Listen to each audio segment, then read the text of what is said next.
noche, sí, esto es Caníbales, es Caníbales, aquí estaremos 2 horas hasta las 12 de la noche por C5N, como todos los domingos. Me toca hoy estar aquí ocupando el lugar del queridísimo Julián Guarino, a quien le mando un abrazo grandísimo y que seguramente regresará la próxima semana con ustedes. Pero bueno, sí, me toca acompañarlos aquí con el plantel de siempre, con este plantel de excelencia que la verdad que en una semana, con muchísimo para contar, seguramente tendrán también muchísimo para aportar, como todos los domingos. Así que les pido que no se lo pierdan, que no se muevan de ahí, todavía es temprano. Y vamos a estar hablando, por supuesto, en instantes, de uno de los temas que fue central, fundamental durante toda la semana y que tuvo que ver con algo de muchísimo peso en la política y para el gobierno nacional. Y me refiero concretamente a la gira del presidente de la Nación. Nos siguen llegando noticias constantemente de lo que es la agenda, de lo que ha sido este viaje del presidente, esta gira que comenzó por Rusia, que continuó por China y que ahora sigue con su último tramo, no menos importante, pero que tiene que ver con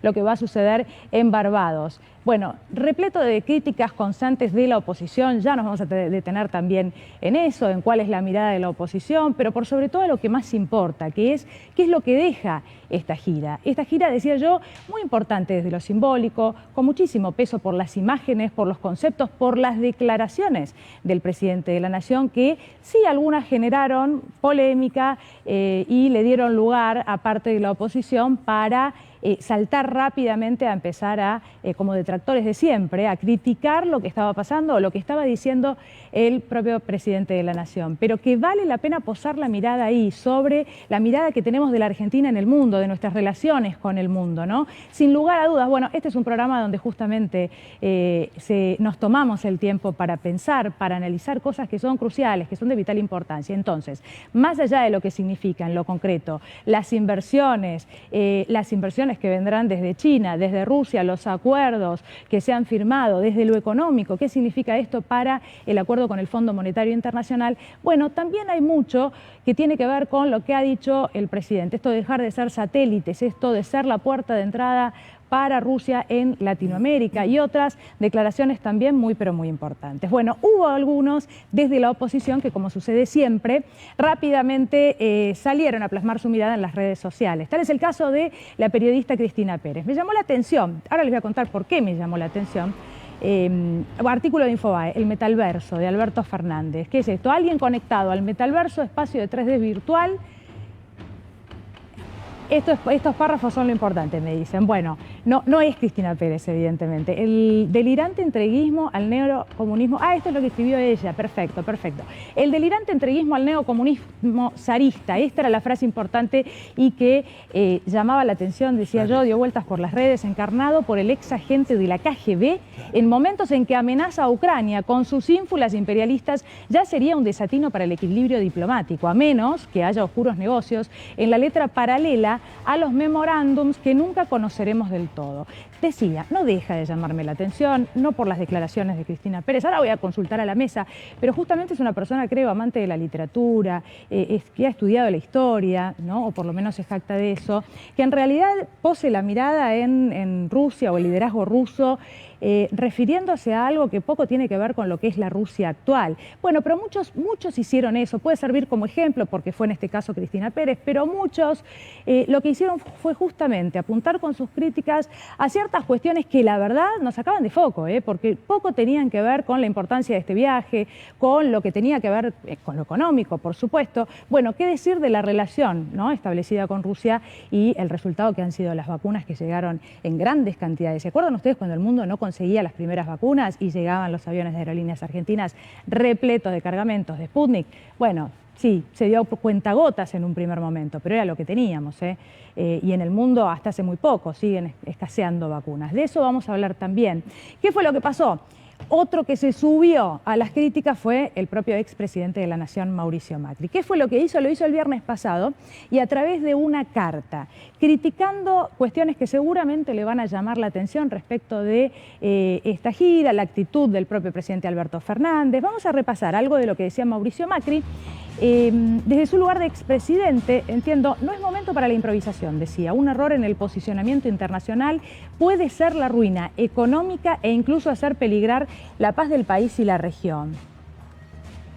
Me gustaría esta placa, así como está, acercársela a la mesa, porque me imagino que se están agarrando de la mesa para empezar a contestar, ¿no?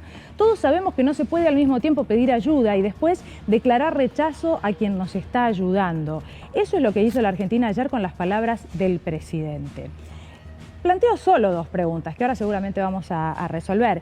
¿En qué nos ha servido la relación casi carnal que hemos tenido con Estados Unidos? Bueno, sí, obtener un préstamo que en realidad no sabíamos cómo íbamos a pagar y tampoco sabemos en qué se fue ese dinero. Bueno, podemos acercar algunas respuestas y seguramente mis compañeros también querrán hacerlo, pero insólito, ¿no? Supongo que ustedes están tan sorprendidos como yo. De hecho, criticó Mauricio Macri incluso la actitud del propio presidente Alberto Fernández.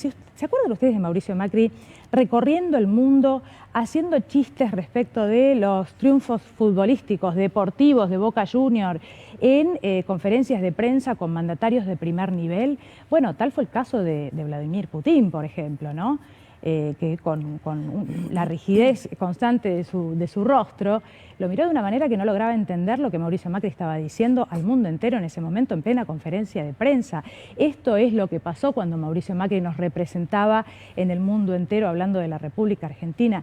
Y la verdad era realmente vergonzoso. A alguno podía parecerle simpático, pero no podemos dejar de preguntarnos desde qué lugar vienen estas críticas que estamos leyendo, que estamos compartiendo ahora con ustedes, ¿no? Quien habló en el día de hoy y dio una entrevista en Radio 10, hoy a la mañana, con Iván Jagroski, y bueno, algunas definiciones muy importantes, siempre lo hace Cecilia Todesca desde ese lugar en la Cancillería, pero respondió a algo que vale la pena mencionar en este momento y tiene que ver con cómo es la relación de otros países, para mirar un poco alrededor, otros países que a veces son elogiados, como por ejemplo Chile, como por ejemplo Brasil, respecto de sus relaciones internacionales. Bueno, ¿cómo son esas relaciones? ¿Qué pasa con las exportaciones, las importaciones? ¿Qué es lo que pasa con esos países respecto de Rusia y de China? ¿Le quieren escuchar? Esto decía. Brasil exportaron en el 2019 a China. Brasil exportó más 63.000 millones de dólares más o menos y Chile 22.500. Nosotros estamos exportando alrededor de 6.500 millones, para que te des una idea. Uno no podría decir que Brasil y Chile están alineados con China, en los términos que vos me lo planteabas. Bueno, ahí está claro, y en números concretos. Sucede que a veces no tenemos esa información a mano, no la tenemos. Entonces necesitamos que alguien venga y nos cuente cómo es en realidad. La cobertura mediática acá tiene, sin lugar a dudas, muchísimo que ver. Alguien distraído en plena calle, sin estar muy en contacto con estos números concretos, puede pensar que sí, que hay otros países que no necesitan de las relaciones con Rusia y con China. De todos modos, si miramos para atrás, seguramente ustedes recuerdan el acuerdo por los limones, los pocos millones que logramos con ese acuerdo y Bussi seguramente se estará acordando de eso en este momento. Bueno, eso es lo que nos trajo el gobierno de Mauricio Macri. La verdad que la promesa ahora y por lo menos para los próximos años es bastante mejor, de eso se trata. Algunos incluso plantean que, bueno, era requisito fundamental este acuerdo con el Fondo Monetario Internacional para encarar la gira que encaró ahora el presidente de la Nación. Bueno, seguimos avanzando y vamos a ver qué es lo que dice la prensa, en este caso el diario AR. ¿Sobre qué? Sobre Jair Bolsonaro. Ahí está en pantalla. Bolsonaro también va a Moscú. Putin es conservador, gente como nosotros.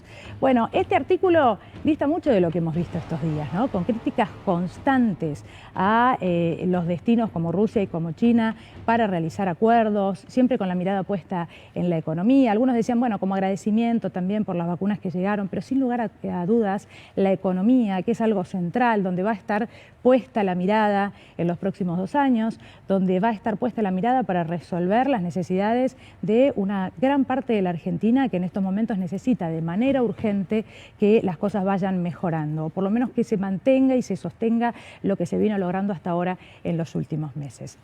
Bueno, vamos a cambiar el tema, ya vamos a hablar de todo esto con la mesa, por supuesto, pero también algo que sucedió esta semana tenía que ver con, bueno, lo trágico de la cocaína adulterada. Esta noticia que sorprendió a todos por lo inédita, porque no habíamos tenido un caso similar en la República Argentina, y además por lo trágica, ¿no? Por las muertes de las que tuvimos que hablar y que tuvimos que contar en los últimos días. Pero esta situación tan triste, tan trágica y con tanto para analizar a futuro, fue también aprovechada por algunos representantes de la oposición. Patricia Bullrich, que la verdad hasta el momento no ha dejado escapar ninguna oportunidad de subirse a quejas constantes, críticas, como si no hubiera tenido responsabilidad, y mucha responsabilidad en lo que ha pasado con la droga en la República Argentina en los últimos años también, como si no hubiera sido parte de un gobierno. Bueno, con la droga, con la economía, con el narcotráfico, con todo lo que se les pueda ocurrir. ¿Qué fue lo que dijo? Lo vamos a compartir ahora con ustedes porque tuiteaba esto que ven en pantalla, mencionando y arrobando a Aníbal Fernández, un ministro que acaba de asumir en funciones, ¿se acuerdan ustedes?, después de las PASO, hace unos 4 meses. Explica el salto del 495% en la importación del fentanilo y sustancias similares en el último año. Hago pausa para explicar por si alguno no lo vio. Bueno, se cree que es el fentanilo, esa sustancia con la que estaba mezclada la cocaína adulterada, lo que le provocó la muerte a algunas personas en unos pocos minutos, algunos en 30 minutos, menos de una hora. Pongámoslo otra vez en pantalla, así lo termino. Usted sabe que esas sustancias terminan en el narcotráfico. ¿No le suena similar a lo que sucedió con la efedrina? ¿Se acuerdan de la ruta de la efedrina, el rey de la efedrina aquí en la República Argentina? Bueno, adjunta este cuadro con una comparación de lo que ha sucedido en 2020, 2021 y las cifras de la importación. 218.806, bueno, y una multiplicación del 495% en solo un año o de un año a otro. Esto tiene una explicación, por supuesto que tiene una explicación. Aníbal Fernández rápidamente salió a contestarle, rápidamente porque la explicación no la quiero dar yo, que mejor que la haga él. Podemos decir que hablamos de tiempo de pandemia, ¿sí? Tiempo de pandemia donde probablemente una gran cantidad de medicamentos, de anestésicos, bueno, sí, se hayan multiplicado, eran necesarios en las terapias intensivas. De todos modos, esto decía Aníbal Fernández. Bueno, lo vamos a charlar ahora en la mesa, pero él quiso responderle. El viernes pasado pedía comunicarse con nosotros Aníbal Fernández y justamente la explicación que daba tenía que ver con eso, ¿no? Había una razón lógica, pero de todos modos, con una irresponsabilidad absoluta, Patricia Bullrich en canales de televisión justamente denunciaba a Aníbal Fernández con nombre y apellido, relacionándolo con momentos en los que él ni siquiera estaba a cargo del Ministerio de Seguridad. Bueno, una locura. Vamos a seguir avanzando. Nos vamos ahora al tema del espionaje y qué es lo que ha sucedido y seguramente va a ser el tema de la semana que recién comienza. El hallazgo de la AFI que encontró más de 100.000 audios sobre escuchas ilegales realizadas por el macrismo. La información encontrada en los discos de la agencia pertenecería a espionajes realizados al penal de Seiza. La interventora de la AFI, Cristina Camaño, adelantó que se va a presentar una denuncia. La verdad que esto no es sorpresa, nosotros lo hemos contado y seguramente ustedes recordarán, se habló durante mucho tiempo del cableado que se había montado en el penal de Seiza, el módulo IRIC, ese lugar donde iban presos que tenían alguna relación con lo empresarial, con lo político, que era interesante, evidentemente para algún sector, escuchar, espiar, algo que parece haber sido una constante en todos los ámbitos. En el macrismo, al principio podía no sorprendernos tanto, la verdad que ahora ya es absolutamente obsceno. Parece que no ha quedado espacio sin espiar, ¿no? Evidentemente. Bueno, esto de la gran cantidad de audios que van a trascender y que tenían que ver con, o que ha trascendido ahora, que la AFI ha descubierto que había, y que tenían que ver con conversaciones entre quienes estaban detenidos y sus abogados, bueno, no era sorpresa, sorprende la cantidad. La verdad que sorprende la cantidad. De hecho, cuando digo no era sorpresa, el operativo PUF, si ustedes se acuerdan, el famoso operativo PUF, en donde se escuchaba una conversación entre Eduardo Valdés y Juan Pablo Schiavi, y esto llega a la justicia rápidamente con una denuncia muy resonante. Bueno, evidentemente tenemos que multiplicarlo por estos números que estamos ahora viendo y va a haber más información esta semana. La verdad que es muy, pero muy llamativo seguir descubriendo. Hace unos días Carlos Pañi también decía que respecto del video de la Gestapo, bueno, van a aparecer por lo menos 20 videos más. Por eso digo que en cierto punto puede no resultar sorpresivo para muchos de ustedes o para muchos de nosotros, pero no por eso menos lamentable. Habrá que responder por esto y habrá que ver quiénes son las personas que pagan las consecuencias, porque es algo de una ilegalidad absoluta. No tenemos que acostumbrarnos a estas cosas y quiero saber, por supuesto, qué piensan ellos esta noche, así que me voy rápidamente para la mesa a ocupar ahí el lugar de Guarino por un ratito y con una gran cantidad de mujeres, cosa que me parece fabulosa. Feliz de estar acá con ustedes. ¿Qué tal? Empiezo por Úrsula Vargés. Liliana Gender, la doctora Natalia Salvo, que nunca nos tocó compartir, siempre aire muchas veces, pero del otro lado, nunca mesa. ¿Cómo andan? Eduardo Bussi, buenas noches. Acá estoy en minoría absoluta. Y claro, pero está bien, está bueno. Bendito tú eres, Eduardo. Voy a ser un oyente en una posición de privilegio aquí, No, claro, mira, yo sé que siempre te queda mucho para decir además. Sí, y con 4 mujeres en la mesa. Pero por una cuestión de caballerosidad voy a... Bueno, mira, comenzamos por la doctora Salvo. La verdad que vamos a ir al capítulo espionaje en un ratito también, porque es algo muy importante, pero un adelantito, algo que quieras contar respecto de esta revelación que es tremenda. Bueno, además de mostrar, como siempre decimos, la conformación de que se trata de un plan sistemático y estructural, en este caso de injerencia del Poder Ejecutivo y de la Agencia Federal de Inteligencia, que vale aclarar, la Agencia Federal de Inteligencia está para advertir cualquier peligro interior o externo, siempre protegiendo el orden constitucional. Y lo que se hacía a través del cableado del penal de Ezeiza, del módulo A, B y C, y fundamentalmente lo que decías vos, Daniela, el módulo IRIC, que es donde estaban alojados exfuncionarios del gobierno de Cristina Fernández de Kirchner, empresarios, etcétera, era justamente violar la ley de inteligencia, pero además vulnerar las garantías procesales más importantes. ¿Por qué? Porque escuchaban las comunicaciones de los detenidos con sus abogados para anticiparse a la estrategia defensiva que iban a realizar. Claro. Es decir, vulneraban un derecho humano fundamental, la confidencialidad, pero el derecho de defensa. Y esto es, además de esta confirmación, es una muestra más de que cada vez que este sector político habla de república, de respeto por la democracia, del Estado de Derecho, es absolutamente declamativo, es decir, palabras vacías, sin contenido, porque si hay garantías constitucionales que son fundamentales en el Estado de Derecho es la defensa, el debido proceso y el derecho a la intimidad. Todos estos vulnerados con estos audios, Daniela. Bueno, vamos a estar hablando ya de eso. Lili, me dicen que vos tenés información y la verdad que este es un tema que preocupa y mucho porque hace varias horas que la propia esposa de Jorge Rachid no sabe nada de él. Cuando digo varias horas me refiero concretamente al día viernes. Aparentemente la última comunicación que tuvo con él fue el día viernes. Él había viajado al Lago Escondido para realizar una manifestación y hasta el momento no se sabe qué pasó. Territorio de Joe Lewis, bueno, todo el mundo lo conoce, sabe cuál es la situación del Lago Escondido y sabe que, bueno, estos pedidos, estas manifestaciones como pedido de que finalmente haya justicia o un pronunciamiento de la justicia tienen mucha lógica, pueden ser hasta recurrentes, pero esto de que no sepamos nada de alguien, asesor presidencial, además de sanitarista, la verdad que me parece una locura, ¿no? Es una locura, altísimo riesgo, propiedad privada. Es cierto que hay una propiedad privada, también es cierto que hay un lago que es de los argentinos y las argentinas. Esto es así. Es absurdo suponer que una tiene que pasar por una propiedad privada donde quien es dueño te dice por acá no pasás, cuando del otro lado está el lago que nos corresponde a todos. Gabriela Dueñas, la doctora Gabriela Dueñas, es la compañera de Rachid, y hablé con ella hace unos minutos para preguntarle si tenía alguna información. Me dijo que estaba muy preocupada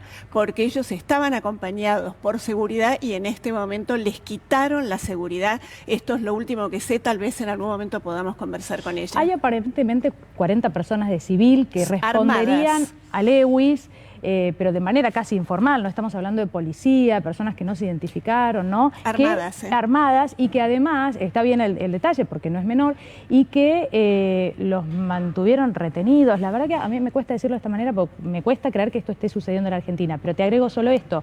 Hay además un fallo judicial que ordenó liberar la entrada, no sé, Nati también te iba a aportar algo. Yo participé de un proceso, de ese proceso legal, la Federación Agraria, 2013, 2014, fuimos parte de una travesía para demostrar con fiscales, con digamos, el aparato judicial de la provincia donde estaba radicada la denuncia, de que el camino público hacia el Lago Escondido estaba totalmente, digamos, disimulado y escondido también. O sea, no había camino público cuando los bordes del lago, pues, el contorno puede ser propiedad de, pero los bordes del lago son de uso público y de acceso a cualquier ciudadano. El camino que conduce hacia ese lago debió haber sido despejado, limpio, digamos, de fácil acceso. Eso no existe, quedó todo entre los matorrales, haciendo del lago una propiedad privada, hasta podríamos decir la piscina, porque tuve oportunidad en ese proceso de testimonio al que fuimos como entidad, la piscina de la mansión de Lewis, ¿está? Es el lago Escondido, que es de todos los argentinos. O sea, el tipo tomó el lago ese como su propia piscina, además de tener un aeropuerto privado también en la provincia, además de ser, digamos, un avasallamiento a la soberanía nacional, digamos, lacerante. Esta es la realidad. O sea, Sí. ¿Sabés lo que fue caminar con toda la justicia, 6 horas? ¿Cuántos años lleva esto? Entre medio de los matorrales, porque el tipo que hizo...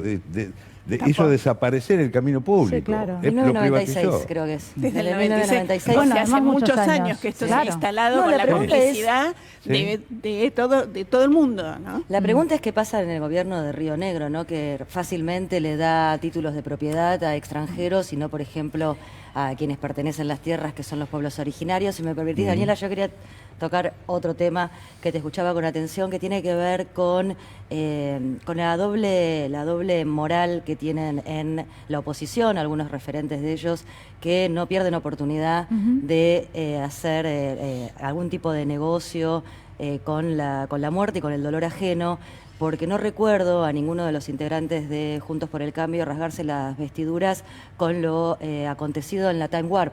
En Sí, Capital claro. Federal, que también en Costa Salguero murieron 5 chicos y la causa quedó, Nati, en absolutamente nada, con muchos poderosos atrás. Sí. Ahí yo no me acuerdo que nadie haya tuiteado, Mira, es no re me acuerdo interesante que lo que nadie haya decís. dicho absolutamente nada.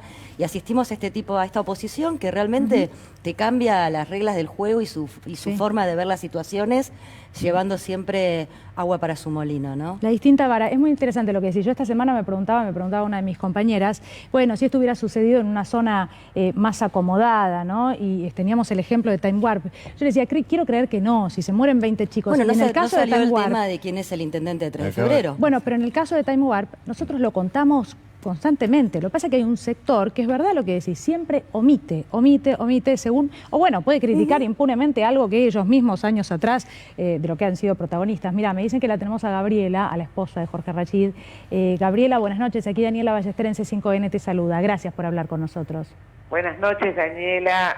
La agradecida soy yo por poder a difundir esto que está pasando, que realmente es increíble que en estos tiempos esté pasando esto, porque como bien estaban diciendo ahí, el lago Escondido es patrimonio nacional, ¿no es cierto? Es un patrimonio natural nacional y su acceso está absolutamente limitado por señor Lewis, que se ha apropiado no solamente el acceso al lago Escondido, sino también la novedad de esta sexta marcha es que se les aparecieron hoy que estaban acampando en otro lago que hay cercano, a pocos kilómetros, el lago Soberanía, 50 empleados de Lewis armados, Sí. que a punta de pistola, que pretendían que retrocedieran y se fueran del lugar los más de 20 compañeros que hay, entre los cuales está mi compañero Jorge Rachid, que como ustedes lo conocen, vos muy bien, Daniela, Liliana sí. también, Liliana Gente que está ahí, todos,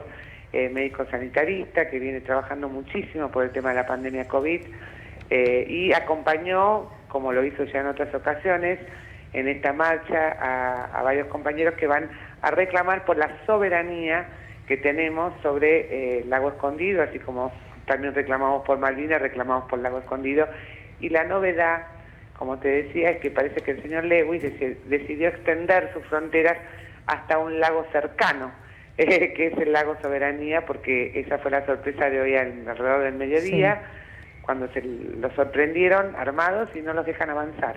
Así que ellos armados, nuestros compañeros sin armas, pacíficamente resisten ahí, así que han acampado, van a pasar otra noche más ahí en la frontera sur del lago Soberanía, que está a pocos kilómetros del lago Escondido, y con esto queda de manifiesto que bueno, que parece ser que el territorio argentino, las rutas argentinas, los senderos, nuestras bellezas naturales, son propiedad privada del señor Lewis, y vaya a saber hasta dónde va a seguir avanzando él con esto, ¿no? Gabriela, con los desarmados. Sí. ¿Pudiste comunicarte ahora con él? ¿Sabés cómo está Jorge? Mira, el tema es que no hay señal de celulares, tenemos la posibilidad de comunicarnos exclusivamente a través de un teléfono satelital, a través de Julio Urien, que nos manda así esporádicamente cuando hay algún tipo de señal satelital. La última comunicación fue alrededor de las 20:40, que estaban acampando, muy preocupados. ¿Por qué? Porque ellos llegaron hasta allí acompañados de 2 policías de Río Negro, a caballo, de la policía de montaña, que luego que apareció la gente de Lewis, estos 2 policías desaparecieron, o sea, se retiraron del lugar dejándolos libres, o sea, dejándolos a su suerte. Sí, a su suerte, a la deriva. Por eso la importancia, Daniela, de visibilizar esto, porque queremos que todos los compañeros, por supuesto yo estoy hablando, me preocupa de manera prioritaria a Jorge, pero todos los compañeros que están allí, son cerca de 25, regresen cuando logren llegar hasta el lago Escondido, que el único propósito es llegar y poner una bandera argentina, puedan volver de regreso sanos y salvos. Porque si esto no sucede así, bueno, hay algunas explicaciones van a tener que dar además también de por qué se retiró a la policía de Río Negro así, de manera sorpresiva. Sí, bueno, muchas preguntas que algunos se animan a responder explicando que no hay ley, ¿no?, en territorio de Lewis. Y la verdad que esto es muy peligroso en la República Argentina y en cualquier otro lugar. Parece que él no estuviera en la República Argentina. Antes de salir por este camino de montaña, el viernes, ellos presentaron un habeas corpus en el juzgado de Bariloche. Así que bueno, mañana se van a hacer las presentaciones correspondientes por esto, porque personas armadas, estamos muy preocupados por lo que sea de estos compañeros en estos días, ¿no? Sí. Gabriela, hay decisiones judiciales. Yo entiendo que una que tiene también un tiempo y que tenía que ver con la orden de justamente desalojar esa zona a la que aparentemente Lewis no le hace caso, creemos que no le preocupa demasiado la legislación argentina, pese a que está viviendo hace tiempo acá en la República Argentina, pero además algunas a la inversa, que tuvieron que ver con una absolución del propio hijo de Joe Lewis. Es muy complejo el tema, pero ¿para dónde va la justicia mientras tanto? Exactamente, esa es la pregunta que nos venimos haciendo hace rato, ¿no? ¿Dónde está la justicia? ¿Para dónde va la justicia? ¿Para quién ejerce la justicia? Si no es para la soberanía argentina, la verdad es que este es el tema que hay que visibilizar, ¿no? Es un territorio nacional, se supone, es patrimonio natural argentino y no tenemos acceso, y la prueba la tenemos acá a la vista cuando se acercan a un lago que está a kilómetros del lago Escondido, por los senderos, ya aparecen los empleados de Lewis armados a punta de pistola, poniendo en riesgo la vida de nuestros compañeros y compañeras que están allí y que están justamente queriendo llegar al lago para poner una bandera argentina, así como en su momento fue la gesta de Malvinas, ¿no? Bueno, esto me parece que hay que visibilizarlo, hay que ponerlo en la agenda. No podemos seguir permitiendo que pasen estas cosas. Bueno, Gabriela, estamos atentos y como siempre, por supuesto, a disposición. Muchísimas gracias por haber hablado con nosotros. La agradecida soy yo y todos los que están ocupándose de esto. Gracias. Cierro con esto solamente. Me sorprendí el viernes con la noticia que parecía, bueno, lejana, el puente de Jeff Bezos que quiere derribar para que pueda pasar su yate, como algo que muestra lo injusto de este mundo, pero bueno, poco cercano a nosotros. Y la verdad que tenemos nuestro propio caso, hace varios años que venimos hablando de esto y la verdad que no pasa nada. Es sorprendente. Le tengo que dar la bienvenida ya a Amado Wood, que está aquí con nosotros esta noche. Buenas noches, Amado, gracias por venir. Hola Daniela, muchas gracias, ¿cómo estás? Bienvenido. Bueno, a ver, una primera reflexión respecto de la gira del presidente de la Nación, su paso por Rusia, por China. ¿Cuál es el balance de esta gira? ¿Qué importancia tiene para nosotros? Sí, si me permitís una pequeña reflexión sobre lo que estabas presentando recién. Sí. Porque está bien, es un compañero, Jorge, hay compañeras y compañeros ahí en el lago argentino, pero yo sé que a veces hay televidentes que miran esto y dicen, bueno, y los temas que le importan a la gente, ¿y qué tiene que ver esto con los temas que le importan a la gente? Y ahí se intersecta todo, porque ahí se intersecta la justicia, las tarifas, los precios, es decir, todo el entramado de la vida argentina aparece en este hecho que vos empezaste a presentar, y bueno, después la compañera de Jorge también, y que venían hablando antes entre ustedes, ¿no? Porque esta situación de Joe Lewis, hay que acordarse cómo se profundizó en tiempos del gobierno de Macri con las subas de tarifa, las visitas de Macri a ese lugar donde a punta de pistola no dejan entrar a argentinas y argentinos que van de a pie. Macri llegaba en los vehículos aéreos de Joe Lewis a tener reuniones y demás. Y claro, y esa justicia que no se ocupa de esto, tampoco se ocupó de cuando subían las tarifas de a 1000 o 2000%. Tampoco se ocupó cuando vino el endeudamiento con el Fondo Monetario. Tampoco se ocupó cuando metieron presos a empresarios, no solo a dirigentes políticos, ¿no? Por eso me parece que tenemos que tratar de visibilizar, como decía la compañera de Jorge, qué tiene que ver esto también con la vida de los argentinos. Porque no es solo el hecho que le pasó a los que fueron, porque eran militantes políticos. Sí, sí. Esto tiene que ver con las tarifas, los precios, los aprietes, y lo que ustedes estaban hablando antes de los cableados en las cárceles, la persecución. Repito, en Argentina metieron presos a empresarios para robarle a la empresa, en un gobierno supuestamente democrático. Y muchas veces se dice, bueno, Macri no es la dictadura. Mirá, llegó con los votos, pero usó al Estado de la misma manera que lo usó la dictadura para imponer un modelo socioeconómico. Bueno, los negocios de los amigos, de eso estamos hablando, ¿no? A modo de resumen, de eso se trata. Así y la es. verdad es que requiere muchas veces de estas prácticas que son confusas también, ¿no? Porque no está todo dentro de la legalidad como debería ser o como debe aplicarse la ley para cualquier ciudadano común, como cualquiera de nosotros. No me quiero ir de tema porque tenemos que volver al fondo, pero bueno, cualquier cosa que quieras agregar, pero si no, hablamos de la gira del viaje. Así es. Mira, a mí me parece que ha sido un viaje, que viene siendo, porque falta todavía una parte, extremadamente importante para la Argentina y para la soberanía argentina. Y te decía que yo distinguiría entre la política exterior de Alberto Fernández y la política exterior de gobierno de Alberto Fernández. Porque lo del presidente ha sido, desde el primer día, muy bueno. Te diría de antes de ser presidente, cuando él hizo la visita a Lula preso, cuando fue una figura central en rescatar a Evo Morales, corría en peligro la vida de Evo Morales. Y entre el presidente López Obrador y el presidente electo, que todavía no tenía la posibilidad del ejercicio del poder, Alberto Fernández y Alfredo Serrano, que es una persona muy importante también en todo esto, que ha escrito el libro, donde aparece detallado todo lo que hizo nuestro presidente. Fue una actitud política y humana extraordinaria. En momentos en que otros presidentes le cerraban el espacio aéreo también, Dos ¿no? hubo Donde que era lo le más prestaron fácil, tal vez. Es como vos lo decís. Sí. Fue López Obrador y Alberto Fernández. Y hay que decir que Alberto Fernández habló con el presidente de Paraguay para que pudiera cargar combustible un avión. Sí. De eso estamos hablando, ¿no? Entonces, yo a esto le agregaría que, bueno, finalmente Argentina salió del Grupo de Lima. Sí.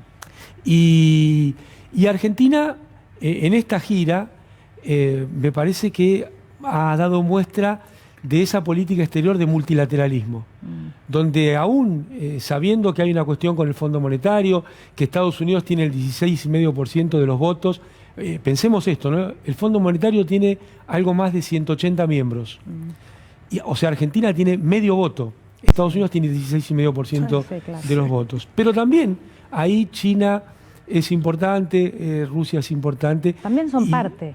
Claro, es algo que algunos ni mencionan, ¿no? Está bien, lo que pasa es que, bueno, acá entramos en un terreno complicado porque el voto mayoritario de Estados Unidos es fundamental. Bueno, pero se trata justamente de ir juntando masa crítica de países que tienen más complementariedad que con Argentina. Y ojo, nadie debiera agraviarse por una política exterior soberana de Argentina.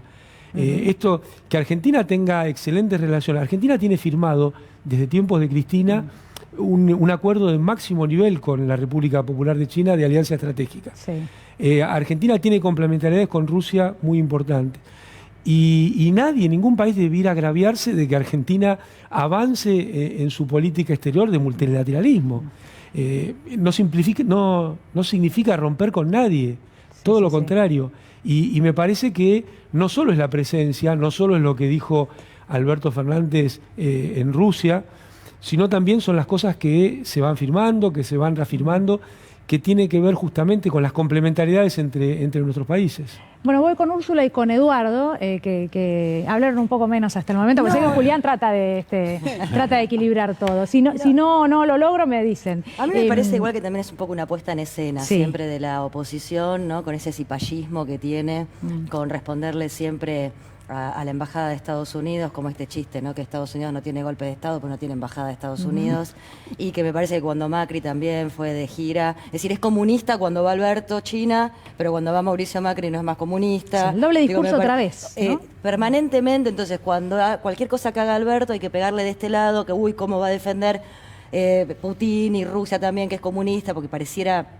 Hoy le estaba citando a Cristina Pérez, ¿no? Con esto de zaristas comunistas. Es como. Sí, se me ocurre, con categorías sí, se me ocurre como sería el nazismo judío, una cosa como muy extraña. Sí.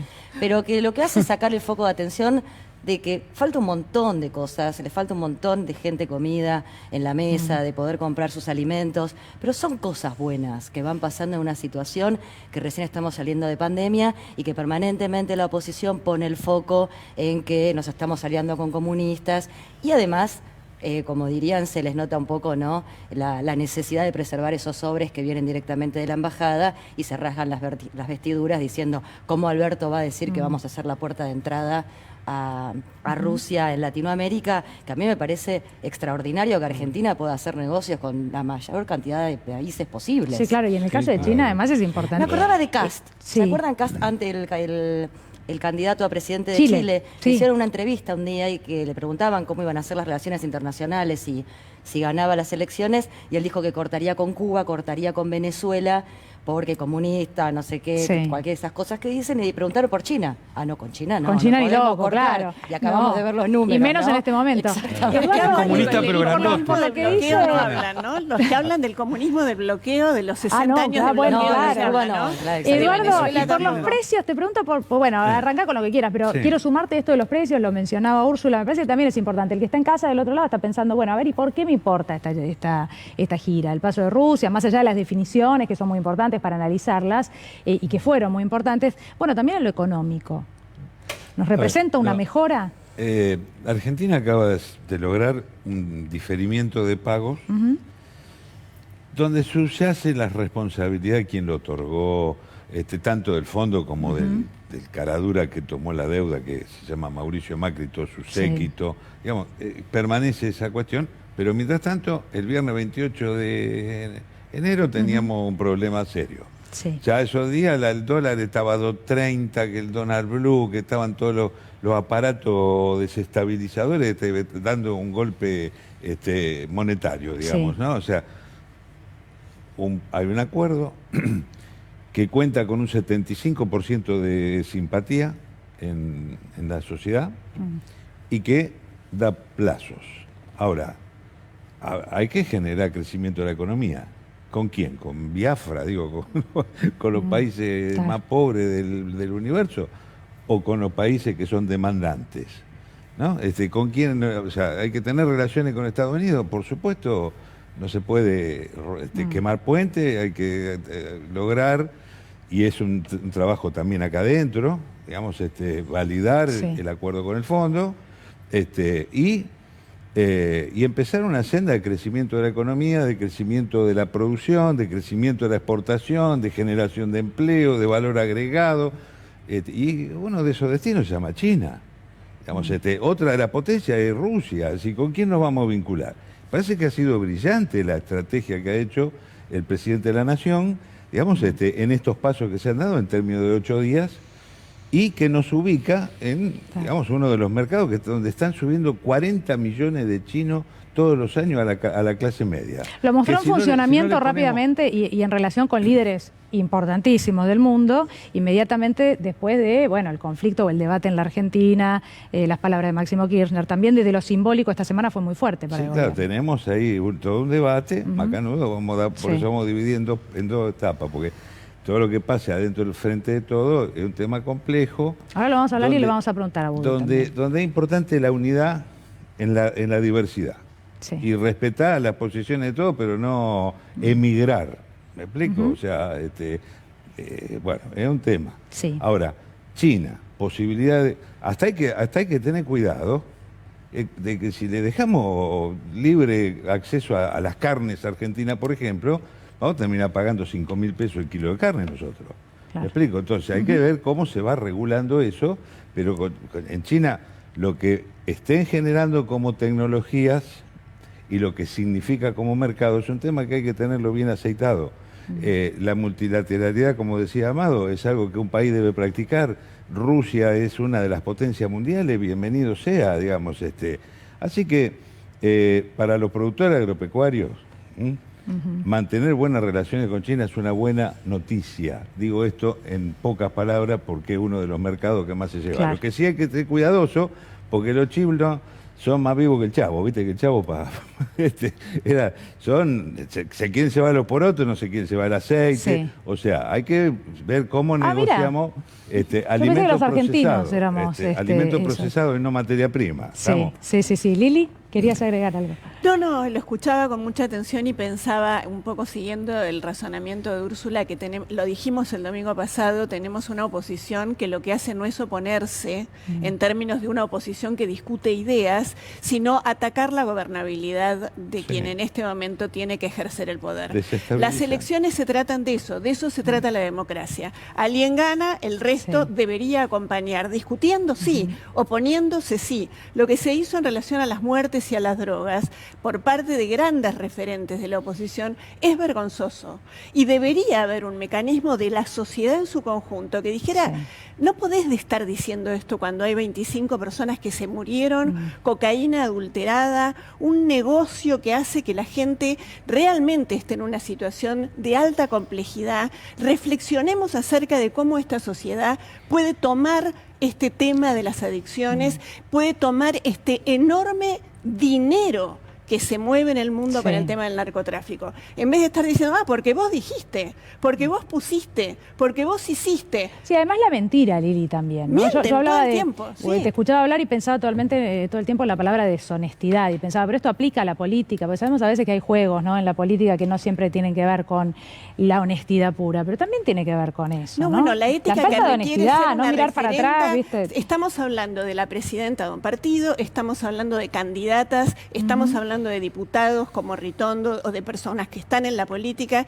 y Aníbal sale a contestarle y lo primero que le dice es, usted miente como ha mentido siempre. Claro. Nati. No, digo, también tiene que ver con la reducción del lenguaje político y del contenido político, porque se abordan temas de muchísima complejidad que requieren, obviamente, el análisis interdisciplinario de un montón de situaciones. Y la verdad que quieren hacer un lema político fácil de traducción simplista para el electorado que realmente espera escuchar respuestas puramente punitivistas. Entonces yo creo que hay que recuperar en esta política que vos mencionás la resolución de los problemas con contenido, con entidad positiva, con efectivas propuestas, y sobre todo también respaldando lo que se dice con la historia y la gestión política anterior.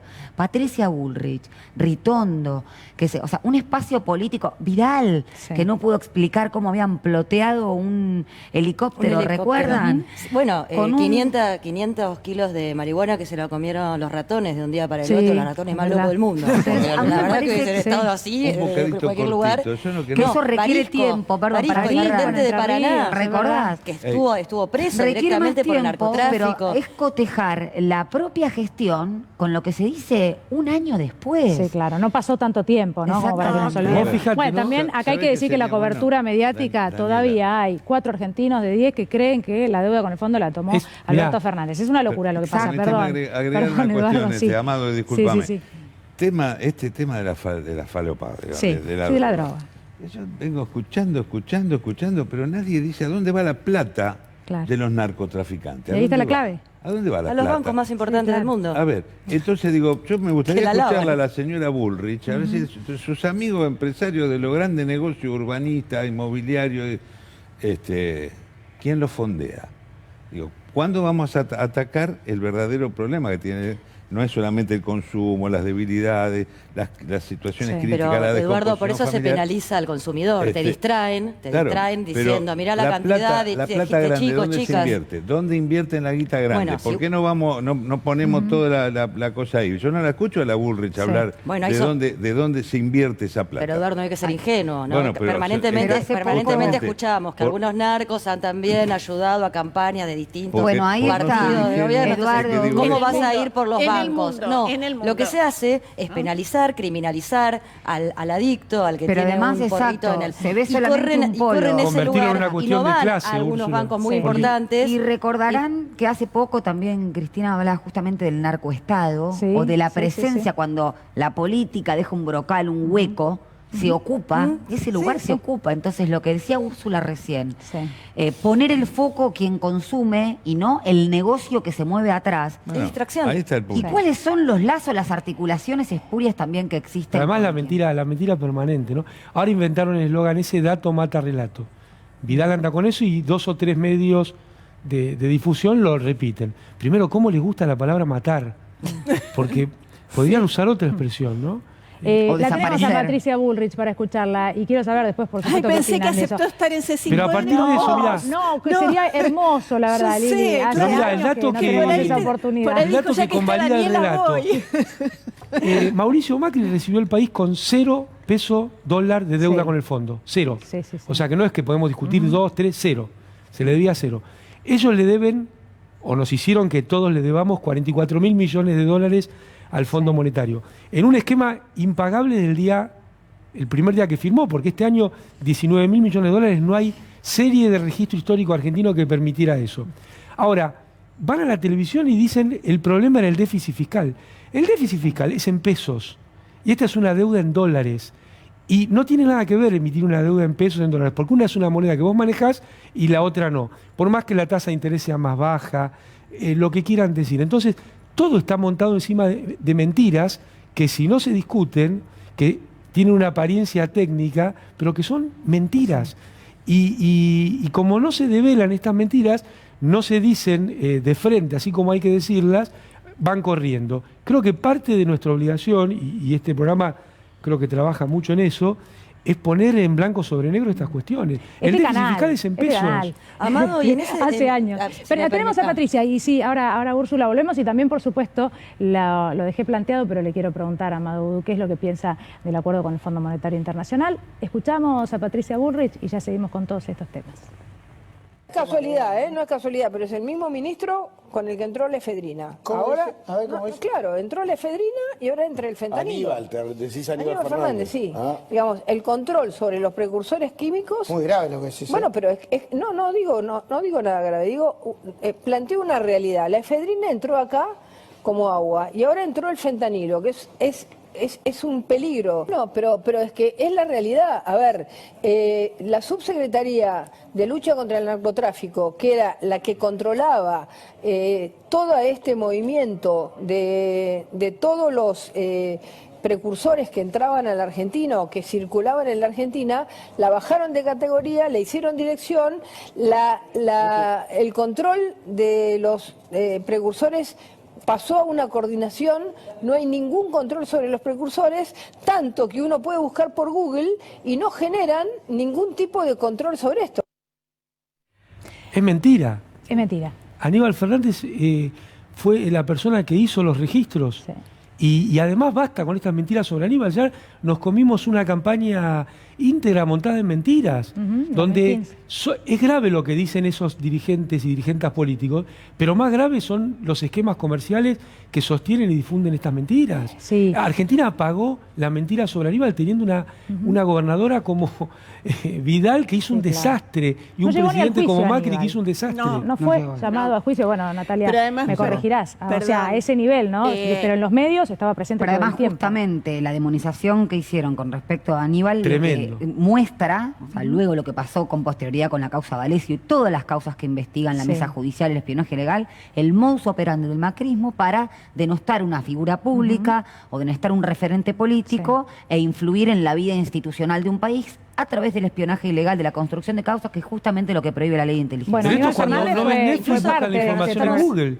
Aníbal Fernández fue parte de este programa, así que lo tengo que presentar y tengo que presentar la respuesta de él, más que responderlo nosotros, y después debaten todo lo que quieran. Dale.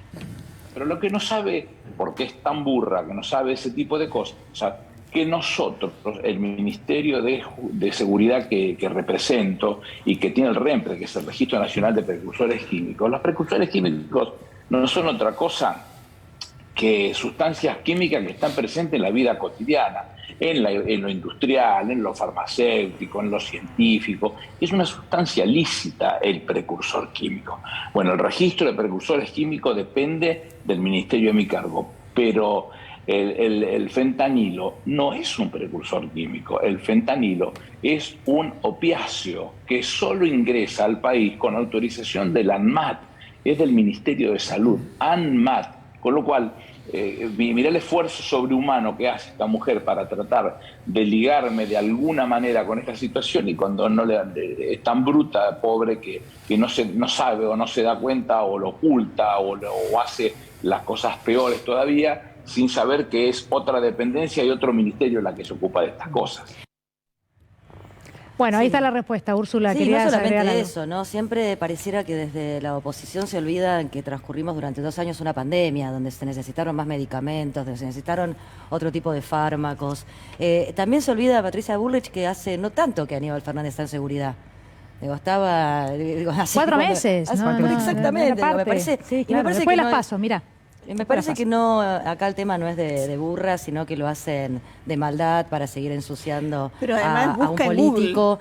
Busca en Google. Bueno, se informa en Google. Pero Cañita iba a hacer la cunita al 11 buscando. Claro, con la tía como bastante pero básicos. Además, no sé si ustedes se acuerdan que es la misma Patricia Bullrich la que contó que vio una película donde los espías se metían por la ventana. Por el tema y por Google, eso ella sabía que Nisman en realidad, o sea, que busca en Google y ve las películas gracias a las cuales... Yo lo que no me olvido, dato convalida relato, es que Patricia Bullrich fue la que le bajó el 13% a los jubilados y a los jubilados. Claro. Exacto. Y eso es un dato. Cuando fue ministra. Bueno, mira, me das el pie perfecto para el fondo, porque lo venimos vendiendo y no llega la pregunta. Quiero saber, este acuerdo con el fondo justamente no implica una reforma jubilatoria, una reforma laboral, algunos dicen que eso es suficiente o es lo mejor que podíamos conseguir, pero quiero saber cuál es tu mirada del acuerdo con el fondo y también de lo que pasó en la semana, ¿no? Sí, primero, Daniela, para no eludir ningún pedazo de la pregunta, hay que empezar por el principio. Mauricio Macri fue el que creó este problema con su equipo. Este problema no lo creó ni Alberto Fernández, ni Cristina Fernández de Kirchner, ni Máximo Kirchner, ni el Frente de Todos. Y es un problema grave. 44.000 millones de dólares de deuda que Argentina no tiene chance de pagar en los estándares del fondo. Ahora, ¿qué logró el gobierno? Logró, como dijo hace un rato Eduardo, salir de una cesación de pagos que se le venía encima y logró que en esa salida no hubiera una imposición de una reforma laboral o una reforma previsional. Para mí algo más importante todavía que es que empezamos a estar las argentinas y los argentinos sometidos a un golpe de mercado. Vuela el dólar ilegal, baja de un día para el otro, los precios de los títulos y acciones argentinas como si fuera por arte de magia, no, es por arte de especulación de muy poquitos. Digamos, esto sería la parte del haber. Ahora, se llegó a esta situación también porque, desde mi humilde punto de vista, y lo vengo diciendo hace 2 años, el Ministerio de Economía tuvo una mala estrategia respecto al tema de la deuda. No las definiciones políticas del presidente, sino, vos no podés llegar al último día en esa situación. Hay un tema ahí desde mi humilde visión... ¿Te referís a los pagos que se fueron haciendo? Los pagos que se fueron haciendo, el timing de arreglar primero con los privados y después con el fondo, porque en definitiva quedó expuesto algo que nosotros decimos hace 2 años. Esto era una guerra entre acreedores, ¿es cierto? Los acreedores privados y el Fondo Monetario.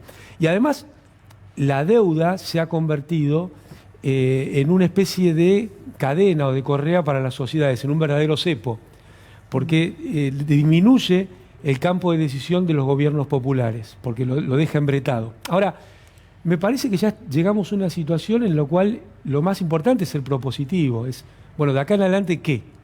Porque hay 3 ejes que están encima de nuestra vida. Claro. El primer eje es no lavarle la cara al crimen que hizo Mauricio Macri con este endeudamiento.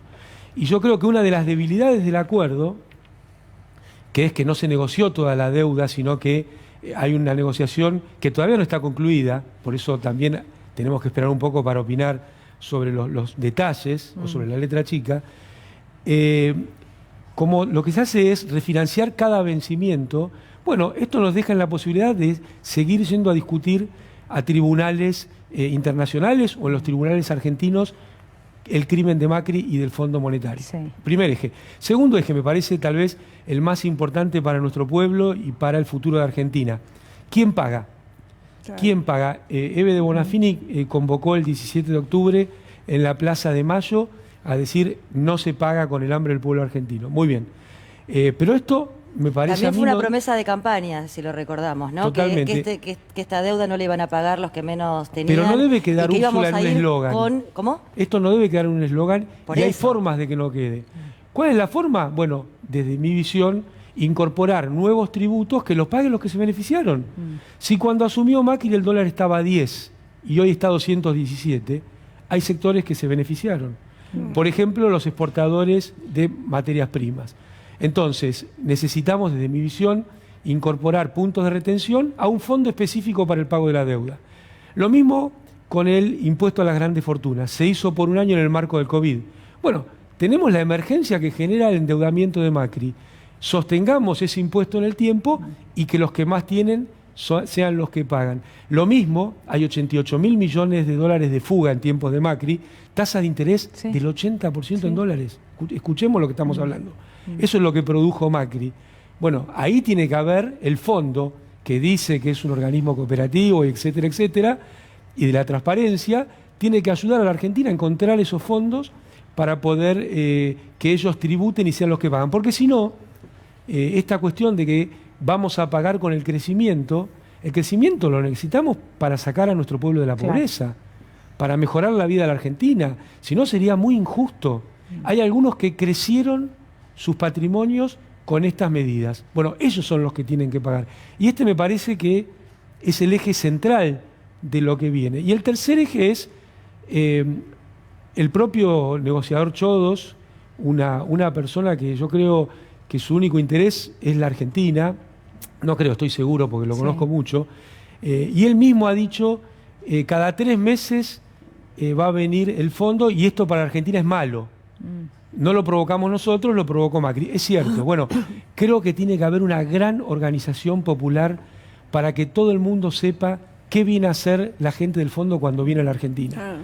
Que no pase desapercibido que hay un intento de un formato nuevo. Yo sé que queda antiguo, que a muchas personas que nos escuchan les parece un idioma antiguo, pero es un intento de colonia, de convertir a la Argentina en una colonia, que lo que nosotros necesitamos es que el gobierno popular, el gobierno elegido por las argentinas y argentinos, tome las decisiones sin ningún tutelaje, sin presiones, sin aprietes. Claro. Me parece que tiene que haber una organización popular que acompañe esos momentos, porque si no es una pérdida de soberanía, que en definitiva es una pérdida de posibilidad de mejora de la vida de argentinas y argentinos. ¿Quieren saber lo que dijo Nelson? No me contesten que no, les pido por favor. Contestan los 4 o los 5 que no. Y doctor Ubris, ¿no vas a traer al doctor ¿Quieren saber Ubris? Lo que dijo el doctor Ubris? No. Bueno, algo va por ahí, Lili. Seguramente lo viste. Mirá, escúchenlo.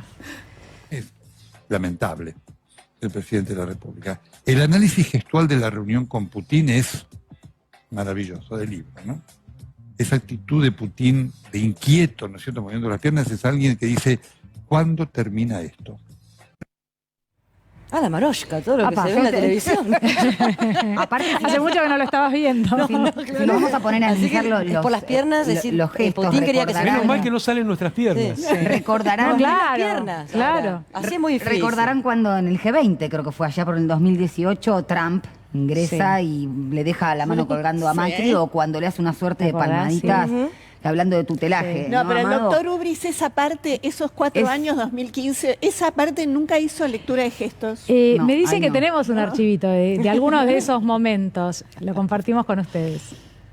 Seguidamente, el señor Jorge Forí, ministro de Relaciones Exteriores y Culto de la República Argentina, y el señor Sergei Lavrov, ministro de Asuntos Exteriores de la Federación de Rusia, intercambian el documento del plan de consultas políticas entre el Ministerio de Relaciones Exteriores y Culto de la República Argentina y el Ministerio de Asuntos Exteriores de la Federación de Rusia.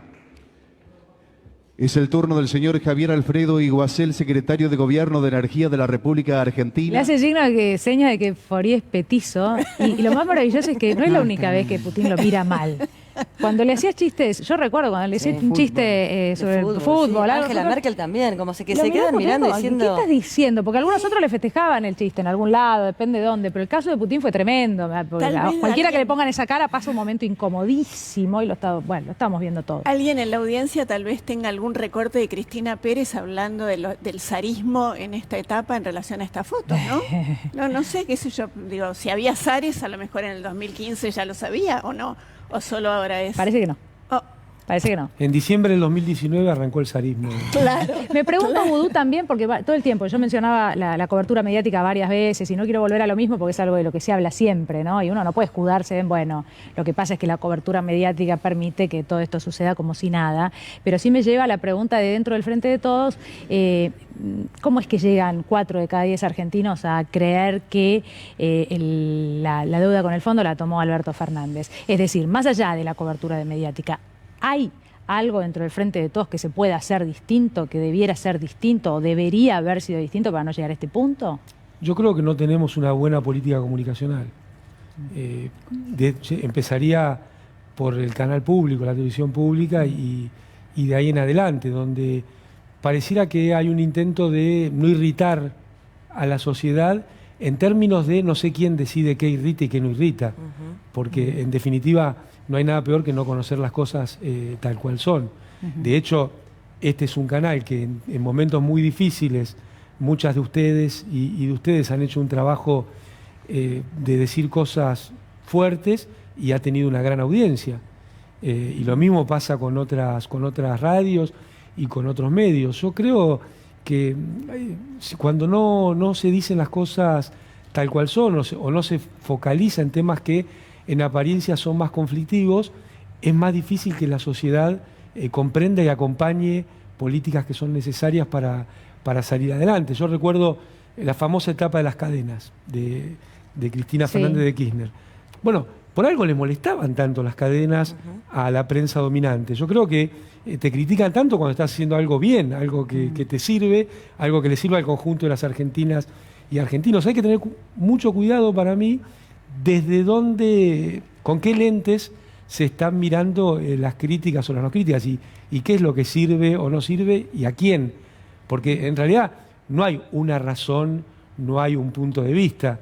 Y a veces esto se pierde de vista, volviendo a repetir la palabra. Sí. Daniela, además, si me permitís, creo que cuando uno no se relata a sí mismo, sos relatado por alguien, ¿no? Claro. Entonces me parece que ese es el lugar que está perdiendo el gobierno con cuando pasó lo de Vicentín, cuando pasó un montón de medidas que decían, va para adelante y después retrocede.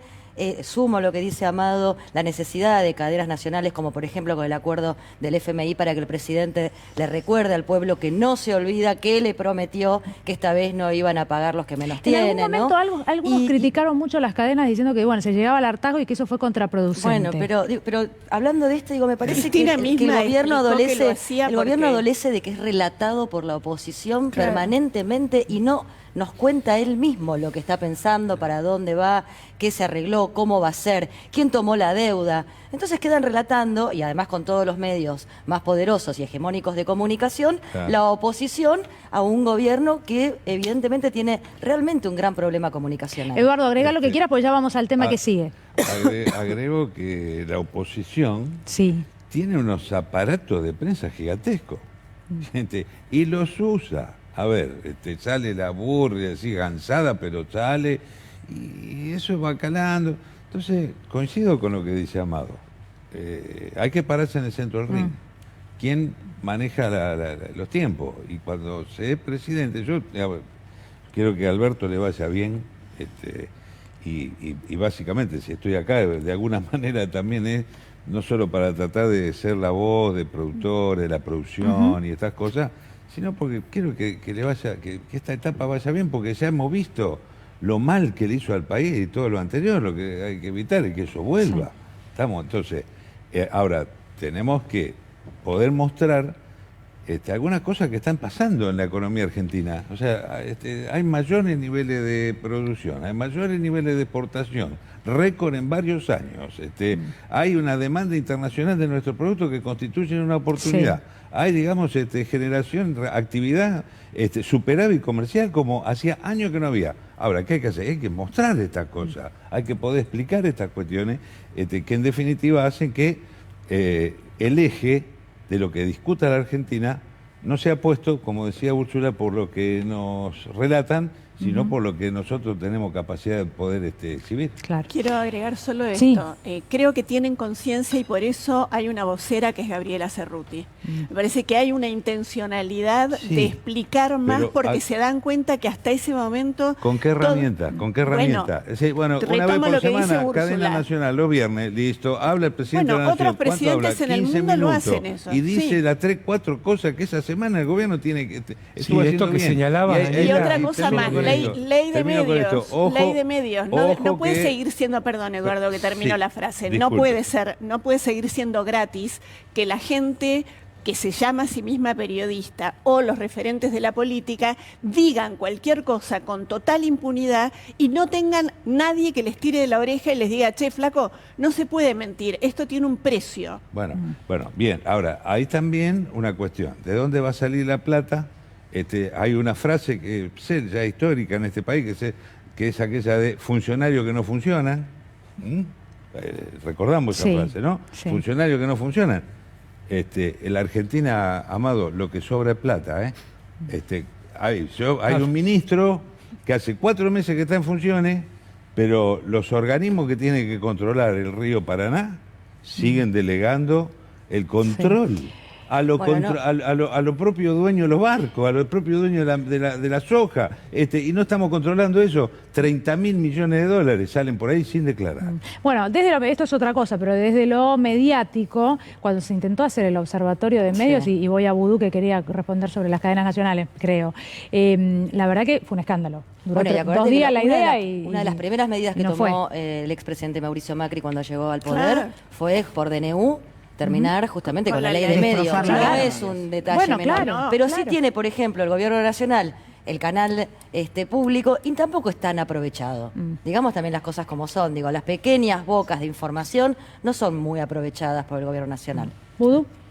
No, totalmente de acuerdo. Esta frase me encantó, me la quedo de Úrsula, de cuando vos no contás lo que haces, otro te relata o te reinterpreta, y eso pasa permanentemente.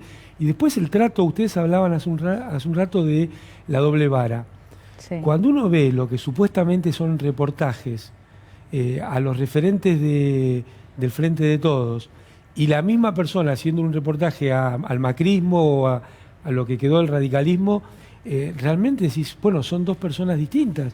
En un caso no es un reportaje, sino que es un hostigamiento, es casi frente a un fiscal. Y en el otro caso son flores y todo bien. Me parece que pone en un lugar muy triste a la persona que hace ese trabajo sucio, porque no deja de ser un trabajo sucio, pero también es un filtro a la desinformación del resto de la sociedad. Sabemos que probablemente... Cortito. Al principio que nos vamos a espionaje ahora, por eso. Al principio de la pandemia. Sí. Estamos, ahí cuando empezamos la cuarentena, Alberto cada semana, cada 15 salía y explicaba el paso que seguía.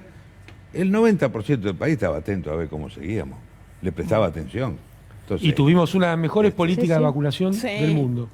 Bueno, entonces, presidente, todos los viernes, cadena nacional, 15 minutos, los 3 temas que quiere comunicar de la gestión del gobierno. Porque, perdóname, lo de la política exterior que decía hace un rato, nos faltó el tema de la vacuna Sputnik, ¿no?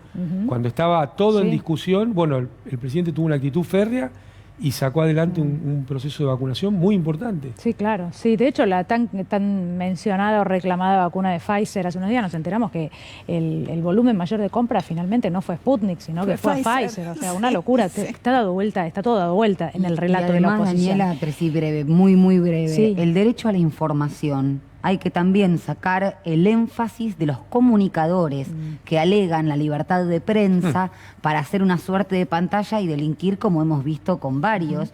de los periodistas que lo que hacían era extorsionar a través de los medios.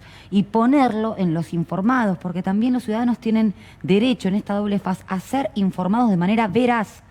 Sí. Esto que mencionabas vos, o sea, es la otra cara del derecho, el derecho a una información veraz. En un ratito van a escuchar las palabras de Esmeralda Mitre, que estuvo hablando hace instantes nada más acá en el programa de Juana Morín, pero a quien vamos a escuchar ahora es a Cristina Camaño, interventora de la AFI, porque es un verdadero escándalo, lo que no es novedad para muchos, porque tiene que ver con lo que hemos contado durante años, la cantidad de escuchas, la cantidad aparentemente de reuniones grabadas que había, donde había funcionarios, empresarios, reuniones que debían ser secretas, pero que mientras tanto eran grabadas para espiar a los que estaban sentados en esas reuniones. Bueno, vamos a escuchar lo que decía Cristina Camaño y ahora lo analizamos.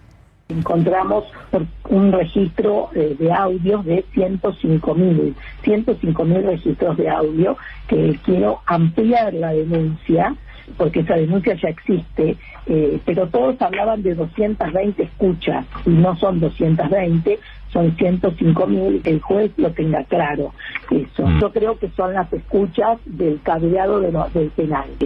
El expresidente era prácticamente un enfermo del espionaje ilegal. Natalia, doctora. Varias cosas con respecto a esto.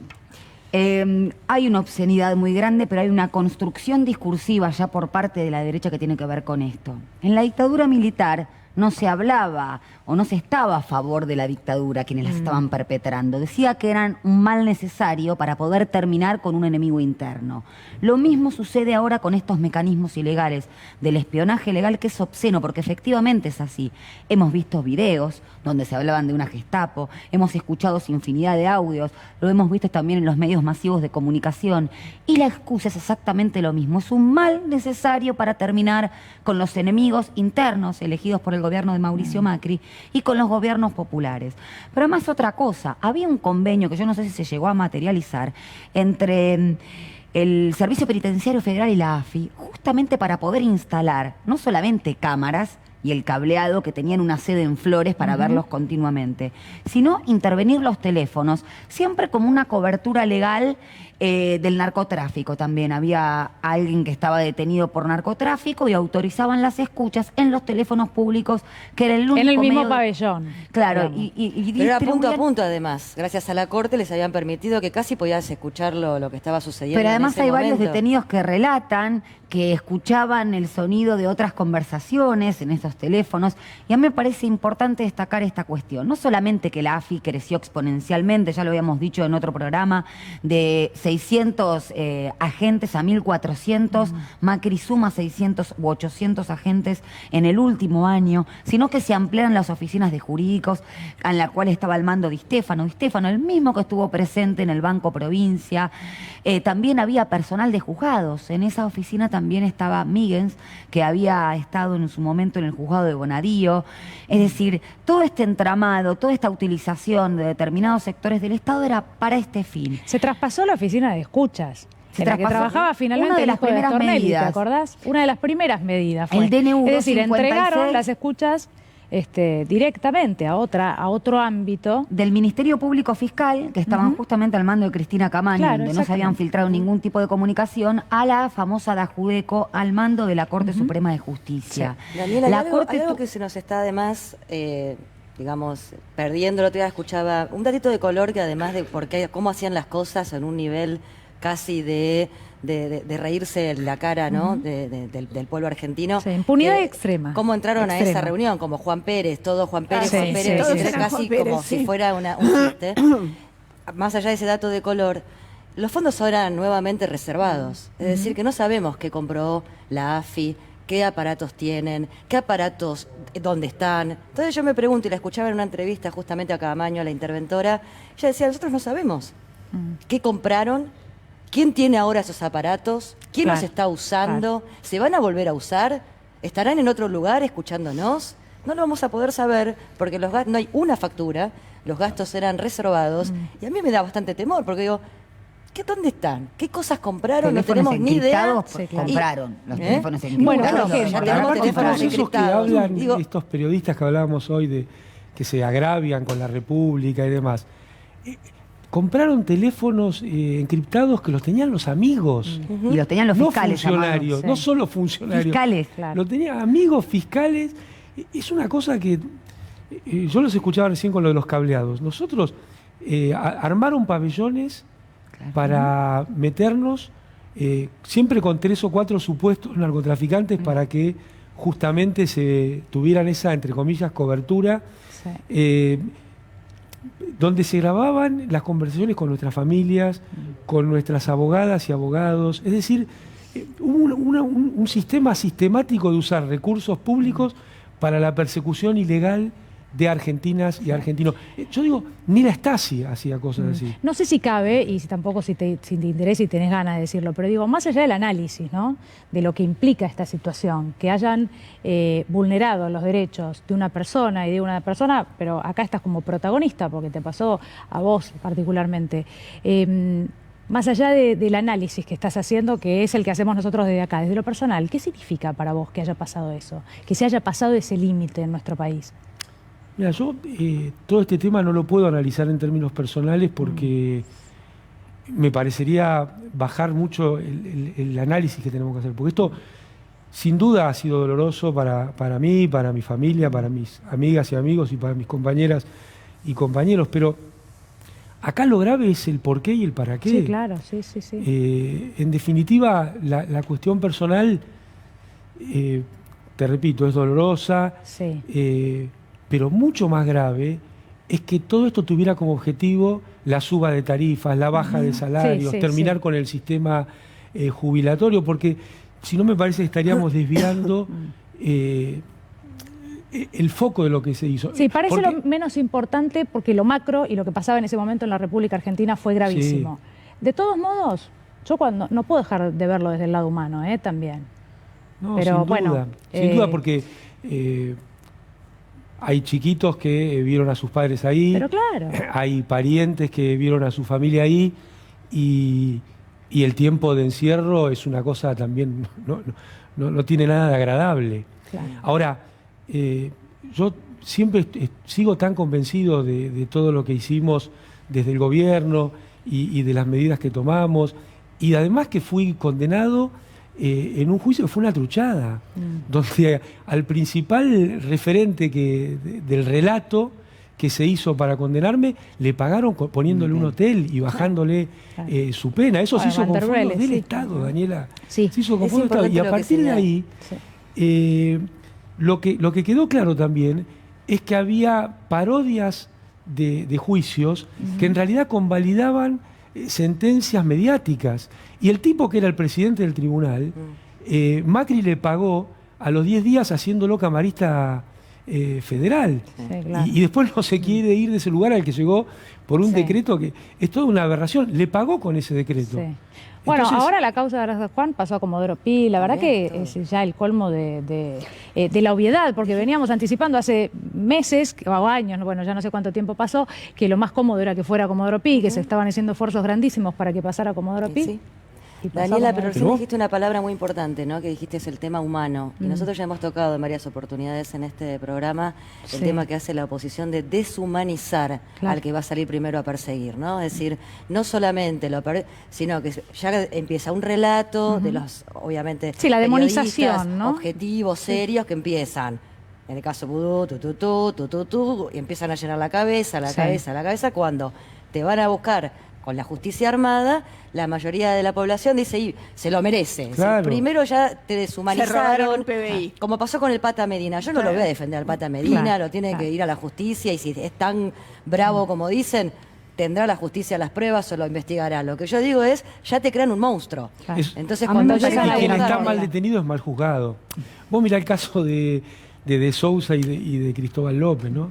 Como puede ser el de Báez o el de Ferreira.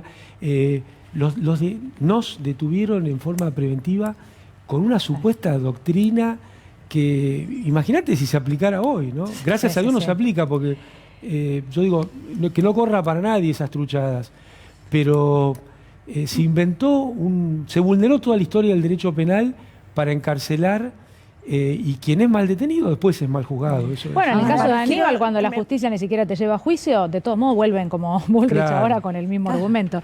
Ahora lo sumo a Eduardo también, que está callado hace rato. ¿Querías agregar algo? Yo creo que el tema de las herramientas que tienen los sectores que no quieren ampliación de derechos, distribución de la riqueza, equidad social, que quieren negocio, concentración, maximizar ganancias, las herramientas son muchas, son mediáticas, están en la justicia, están en las redes, en los batallones de trolls laburando en replicar cuestiones. Entonces, sí, el enemigo, como diría San Martín, es poderoso, pero es más poderoso si se lo mira de rodillas. Entonces, hay que ver cómo se organiza mejor, cómo no se tienen fisuras. Fisuras, a ver, yo respeto, lo he hablado con muchos compañeros, la decisión de Máximo Kirchner de renunciar del bloque. Ahora, eso pues es un derecho, es un criterio, pero que no signifique una fisura, que no signifique fractura. Tiene que haber unidad, tiene que haber organización, tiene que haber ofensiva, tiene que haber consulta, consejos consultivos para construir política. Por lo pronto, yo digo, donde más prioridad pongo es en el sector de la mediana y pequeña burguesía agraria. Que tenga este gobierno enemigos en el ruralismo, en la oligarquía, en ese segmento, digo, es lógico. Lo que no es lógico es que la pampa gringa, la agricultura familiar, digamos, no tengan política diferenciada y no haya una fuerte vinculación del gobierno popular con los sectores de la mediana y pequeña burguesía, que son los que facilitó el acceso a la tierra del general Perón en su momento, el obrero rural, digamos, todo ese sujeto. Que no puede ser que importe más cuánto se cosecha y no importa quiénes son los que cosechan, quiénes son los que viven en los pueblos del interior, es decir, cómo fortalecemos eso. Entonces, hay que tener estrategias, digamos, muy claras, muy sólidas, y que tengan que ver con la fortaleza propia, porque todo lo demás, estos juicios truchos, desprestigiar gente, y son campeones, pero campeones mundiales, hacen todo ese tipo de cosas. El viernes estaba acá Guillermo Moreno y decía, bueno, muy al estilo Moreno, hay muy pocas familias que concentran todo el dinero de la tierra y son ellos quienes deberían pagar la deuda. De una manera casi utópica, decía, hay que buscar que sea de esa forma, ¿sí? Y no con el acuerdo.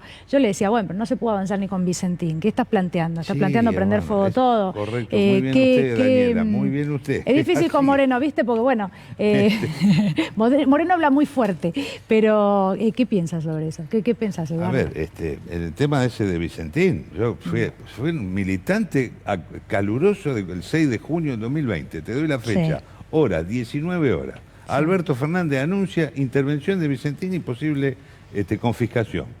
A los 3 minutos estaba llamando, dice, ¿qué opina? Digo, estamos a favor. ¿Cómo no vamos a estar a favor de que haya una empresa testigo que recupere el rol del Estado junto con las cooperativas, junto con el gobierno de Santa Fe? Después Perotti le hizo, ¿sabe cómo se corrió Perotti ahí? ¿No?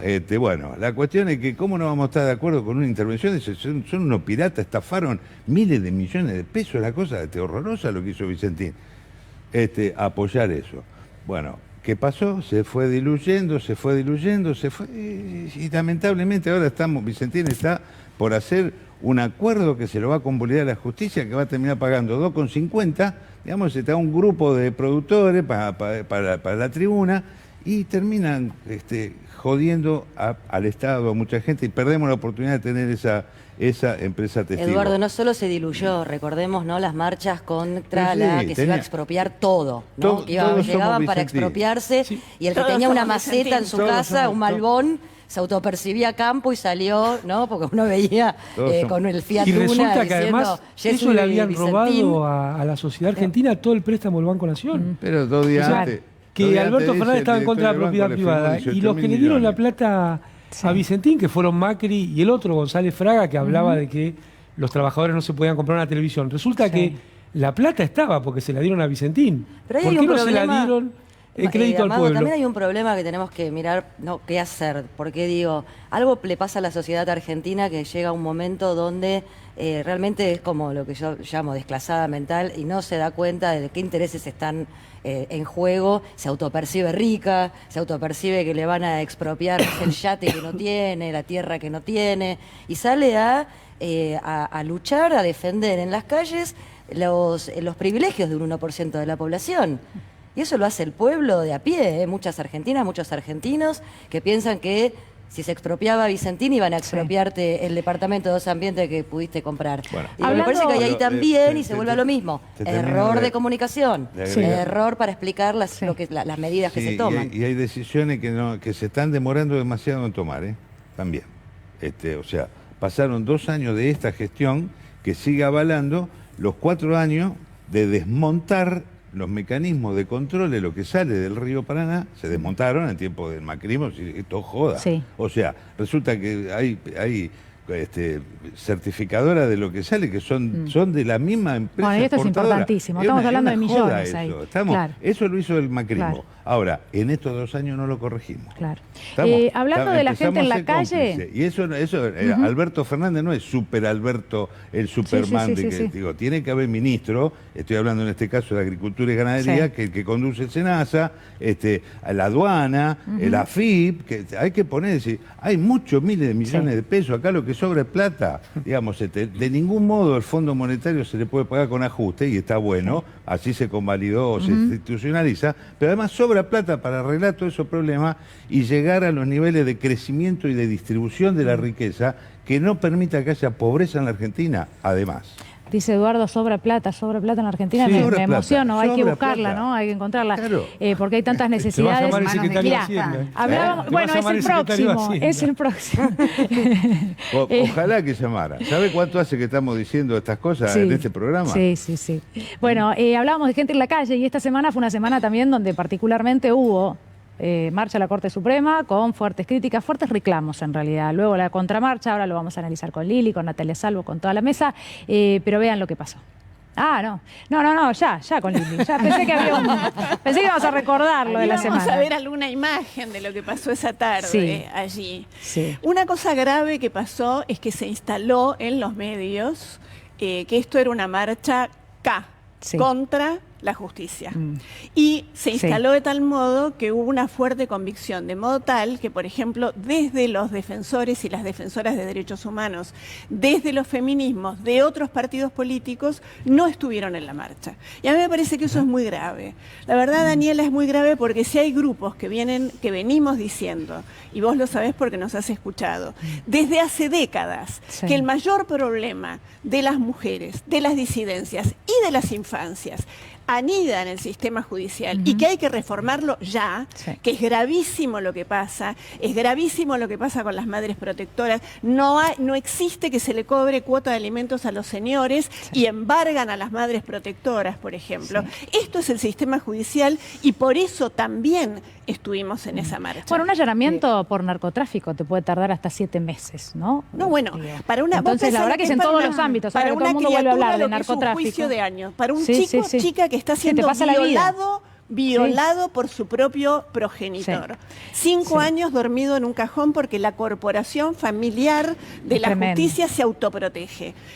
Por esto fuimos. Y esto no debería ser K o no K. Es la democracia lo que está en debería juego. Importarnos a todos, ¿no? Claro, preocuparnos. Natalia, ¿cuáles eran los reclamos, Natalia, concretamente? Las demandas eran variadas. En primer lugar, lo que hay que decir es que hay un poder constituido del Estado, que es el Poder Judicial, que no resiste el reclamo y la interpelación popular. ¿Y cuál es la legitimación o la razón de ser, el sustento de ese poder? El pueblo. ¿Y cuál es la finalidad? El pueblo.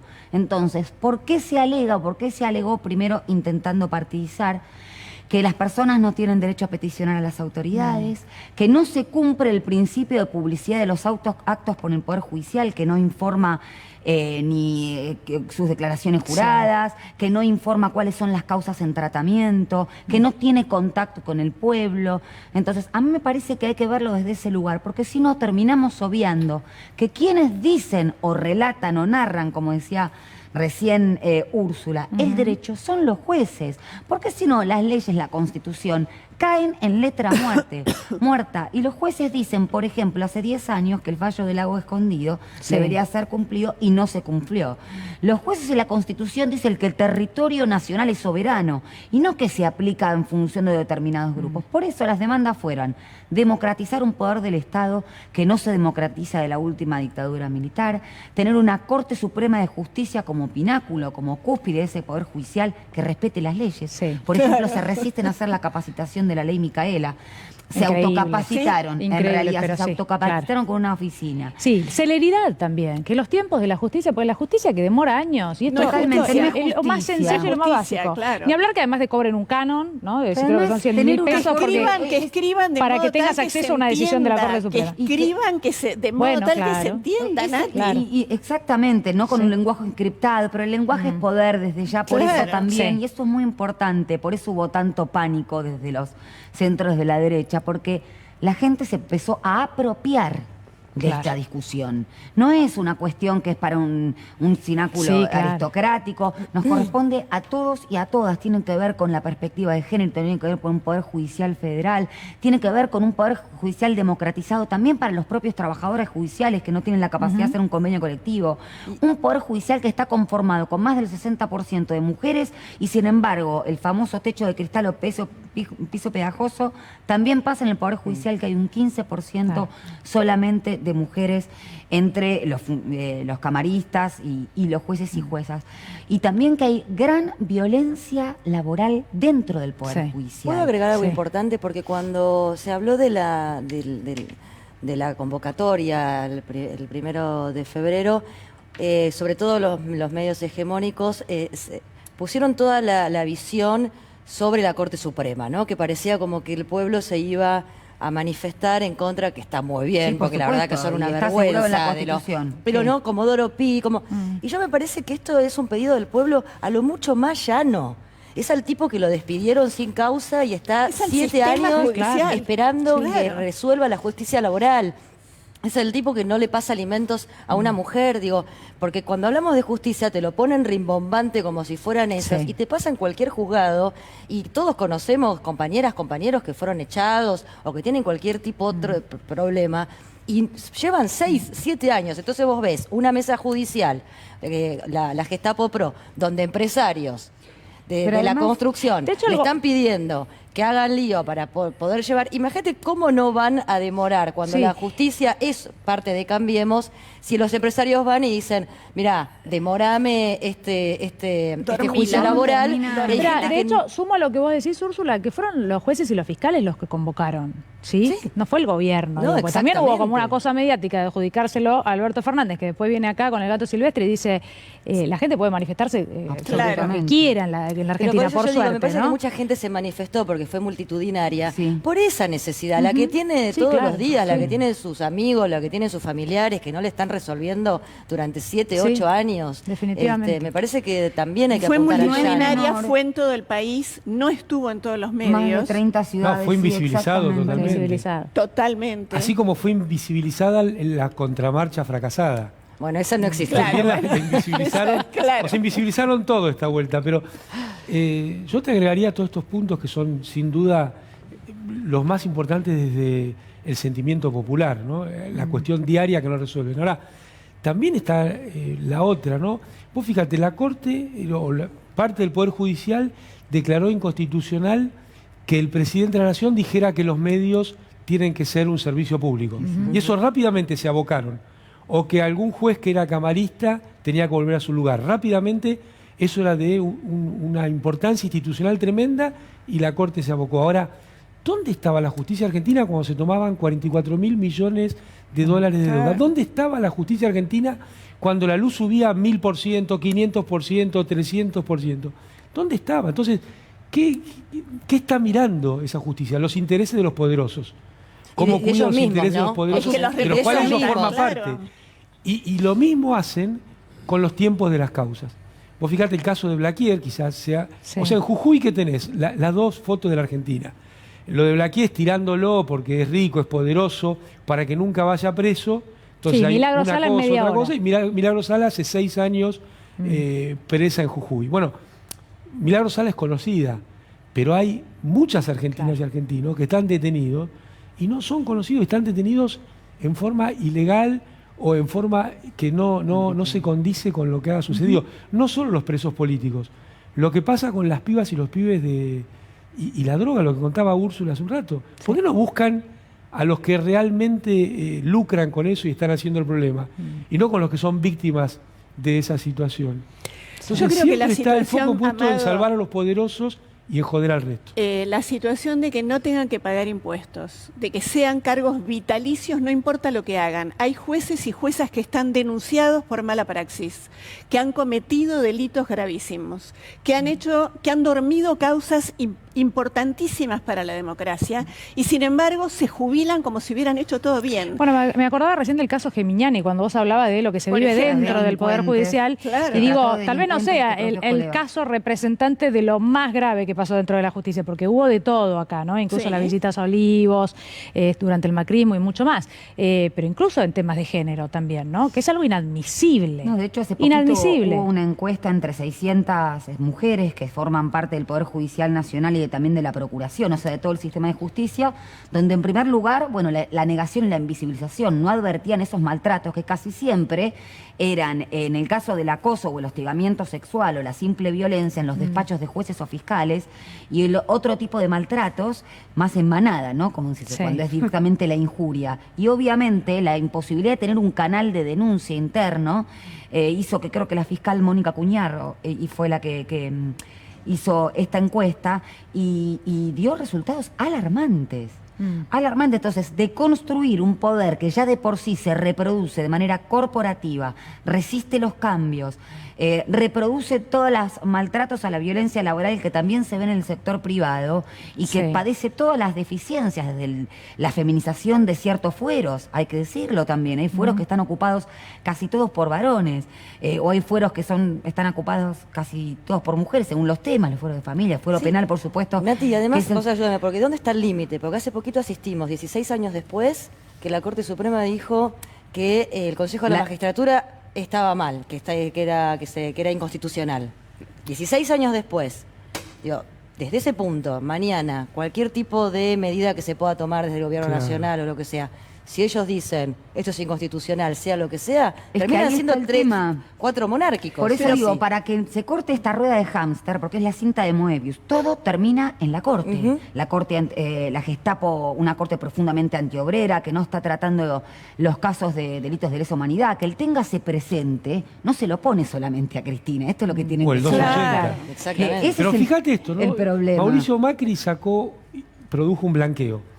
En el debate en el Congreso, los referentes de su espacio dijeron, bueno, lo votamos si no entran los parientes. Se votó. O sea que no fue ni siquiera la voluntad del legislador, lo dijeron, está en los libros de sesiones. Macri saca un decreto y dice, no, ahora que mi hermano también blanquee. Ahora que entre. Se hace una denuncia sobre esto. ¿Vos viste el resultado? Yo tampoco. Nada.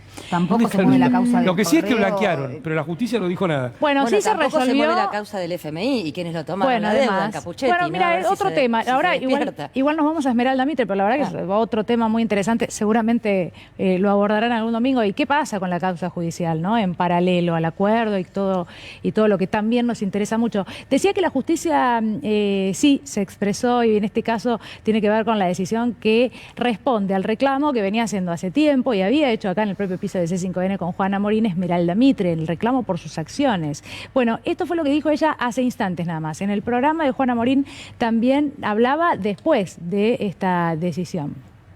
Y yo creo que hoy deben estar todos desesperados, ¿no? Porque ahora esta persona se toma el palo porque es un experto en mafias y los que pagan son los que se quisieron hacer los vivos y no les dio el piné, como los ayer.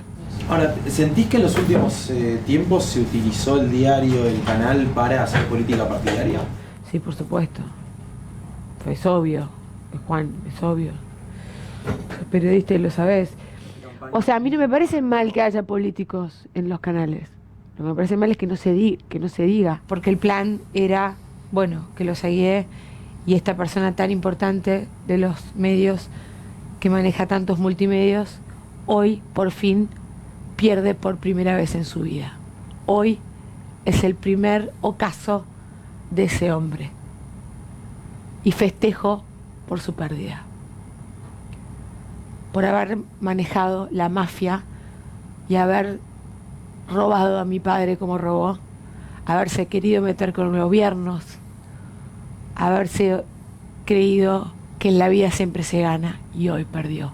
Les llegó la hora de la pérdida. Sé que no vamos a hablar de nombres propios, pero todo el mundo sabe todos de quién entendemos. estoy hablando.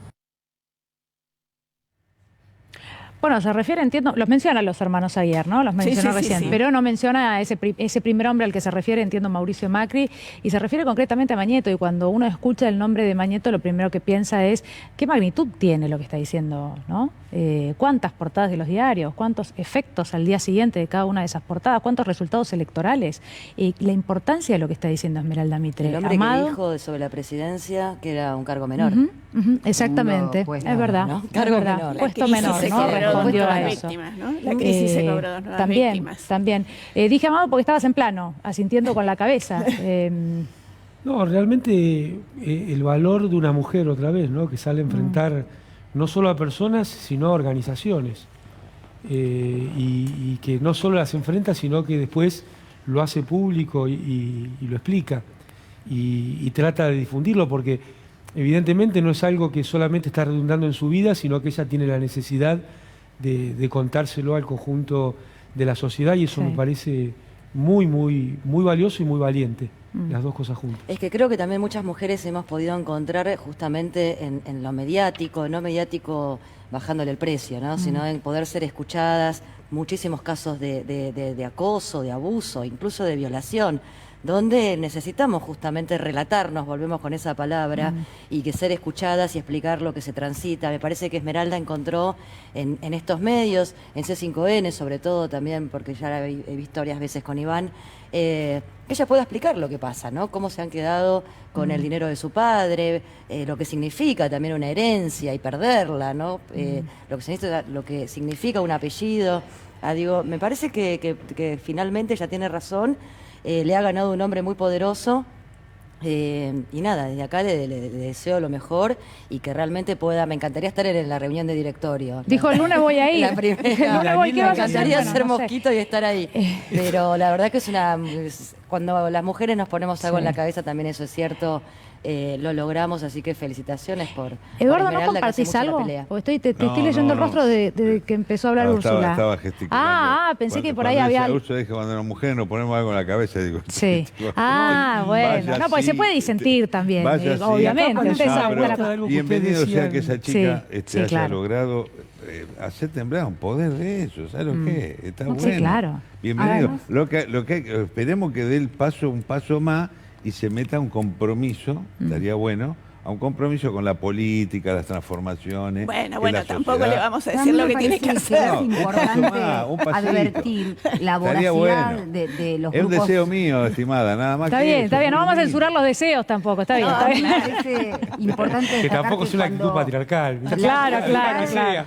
No, pero lo que te quería es, perdóname, Natalia, acá apareció un ejemplo de lo que ustedes hablaron hace un rato. Una persona que se expresa en un medio pudiendo decir lo que piensa. Imagínate lo que sería ese reportaje en alguno de los lugares que ustedes decían antes, ¿no? Tratando de descalificarla, denostarla, no dejándola hablar. Entonces, es muy bueno que existan estos espacios. No, pero además es muy bueno advertir que lo que pasó acá en C5N, incluso con los dueños del canal, cuando no quisieron alinear la línea política a la persecución de una dirigente, como Cristina o el gobierno que se venía, pasó también en La Nación, si se ponen a ver. Esto me parece importante destacar. Cómo se necesita confundir los intereses sectoriales de un grupo económico con un medio de comunicación para generar el sentido común de que después nosotros estamos hablando acá. Y pasó con La Nación, que nadie puede tachar a La Nación de diario zarista, ¿no? Para usar los términos tan novedosos que están de moda estos días. Ahora.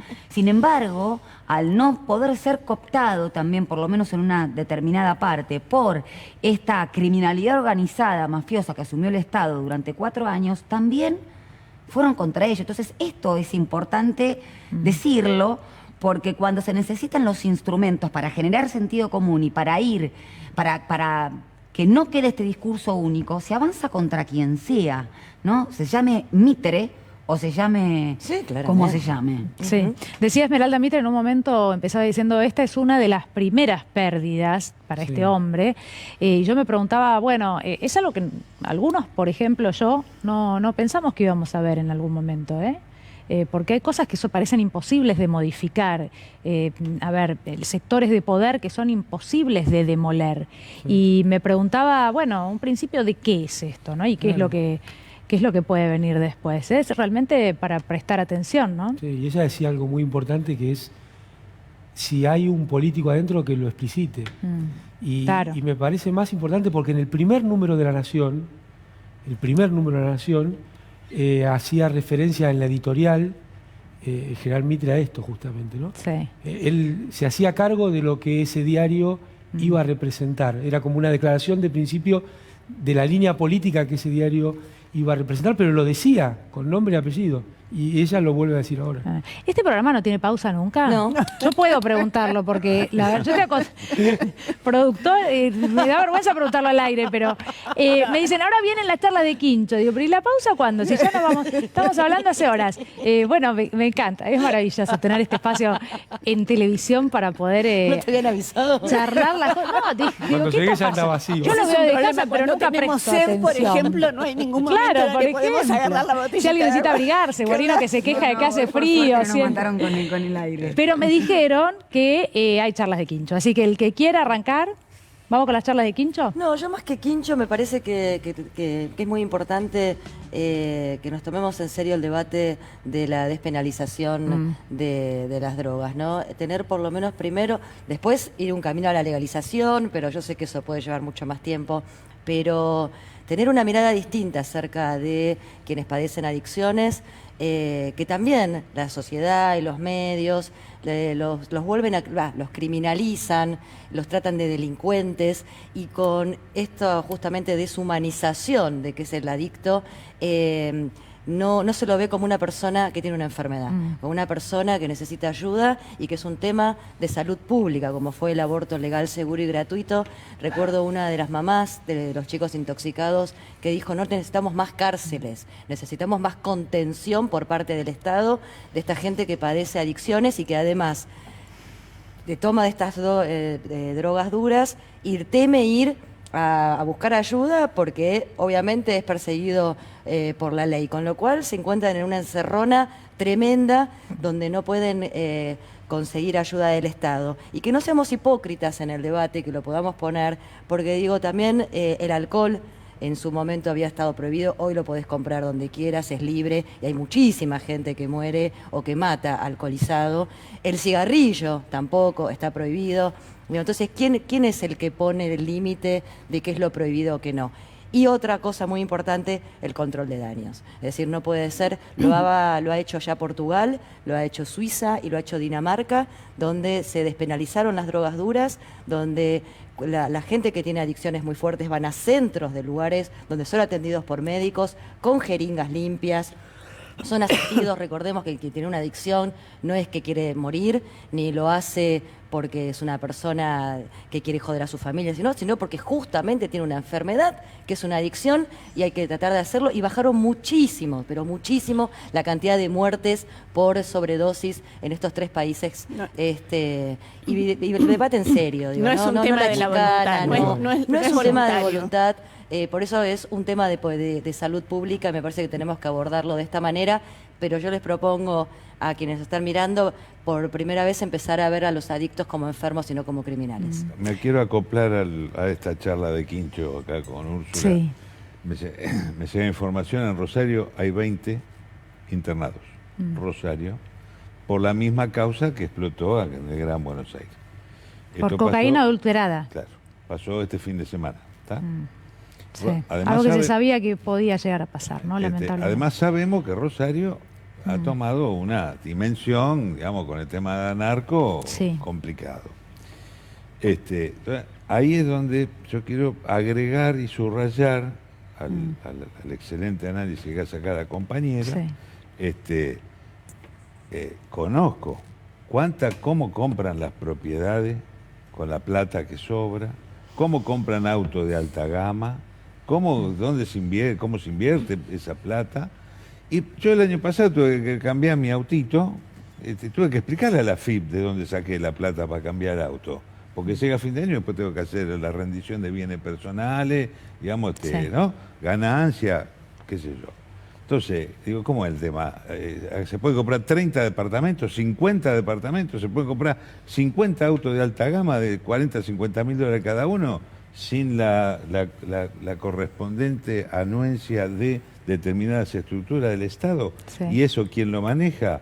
Entonces, tenés fiscales temerosos, porque hay policía cómplice, tenés inversión de la plata del narco, porque hay funcionario cómplice. Sí. Entonces digo, me parece que hay que poner mucho el ojo en cómo se invierte la plata de los narcos, y ahí empieza a aparecer una de las vías de solución complementariamente a todos los demás que se estuvo diciendo. Creo que este es un tema clasista, además. El tema de la persecución a los pibes y a las pibas pobres en las villas. Por ahí la gente no lo sabe, pero el paisa que vive en la villa o en el barrio carente, como los verdaderos capos de las mafias no viven en las villas. No viven en los barrios, no viven en los asentamientos. Dejemos de perseguir perejiles y dejemos de hacernos los moralistas con un tema que el mundo nos enseña que es grave. Y pensemos seriamente en qué es lo que pasa con una persona adicta. Y por otro lado, algo que pareciera no tener nada que ver, pero hoy es el día donde se conmemora la posibilidad de decirle basta a la ablación del clítoris, del clítoris y de la vulva de las mujeres. 30 países siguen todavía ejerciendo la ablación. Esto está muy ligado al matrimonio forzado en las infancias, que aunque usted no lo crea, existe también en la República Argentina, no la ablación, el matrimonio forzado. Hablamos de los derechos de las mujeres, hablamos de los derechos de las infancias, hablamos de los derechos de las disidencias sexuales. Hablamos de los derechos. Entonces, no estamos hablando acerca de una corte a la cual el gobierno se opone. Estamos hablando de derechos. En cualquier lugar del mundo. Porque como decía la querida Loana Berkins, no importa dónde se mueven las alas de la mariposa, Loana, donde estés nos estás iluminando. Doctora Natalia. Sí, voy a hacer una recopilación, porque cuando Úrsula hablaba de la mirada con que se ve a las personas que consumen, yo recordaba que este sistema suele hacer privado los efectos públicos de un sistema de exclusión, desde el tema de las angustias, de determinadas patologías, o el consumo cuando ya es a un nivel que obviamente no depende de la voluntad. Y esto lo tenemos que conectar porque necesariamente tiene que ver con la exclusión, con estar excluido. No es ajeno, lo vimos con la pandemia, cómo han subido las tasas de suicidio, cómo han subido las tasas de angustia, de las personas que se automedican. Entonces, dejemos de privatizar, como decía Mark Fisher en uno de sus grandes libros, los efectos de un sistema de exclusión. Y con respecto, para cerrar, la Corte Suprema de Justicia, la movilización que hay de la sociedad, no naturalicemos que es un poder corporativo que se resiste al reclamo y la interpelación del pueblo.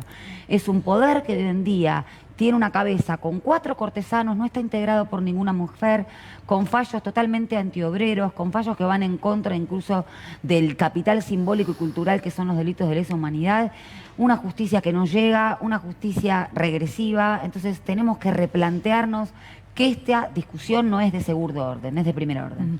Amado, me dicen que te queda un minuto. Un minuto es poquito. Y aparte, como toman planos enteros, me dan miedo mover las piernas. Van a decir que me parezco a Putin o que quiero imitar a Putin.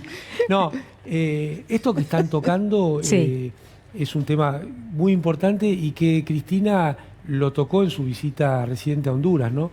Porque justamente la precarización ya no es una cuestión individual, sino que es un sistema de gobernanza global. Y ya que Eduardo hace un rato habló también de la renuncia de Máximo a la presidencia del bloque, yo creo que es un hecho que tiene muchas aristas positivas. Primero, mostrar que se puede hacer política de las convicciones.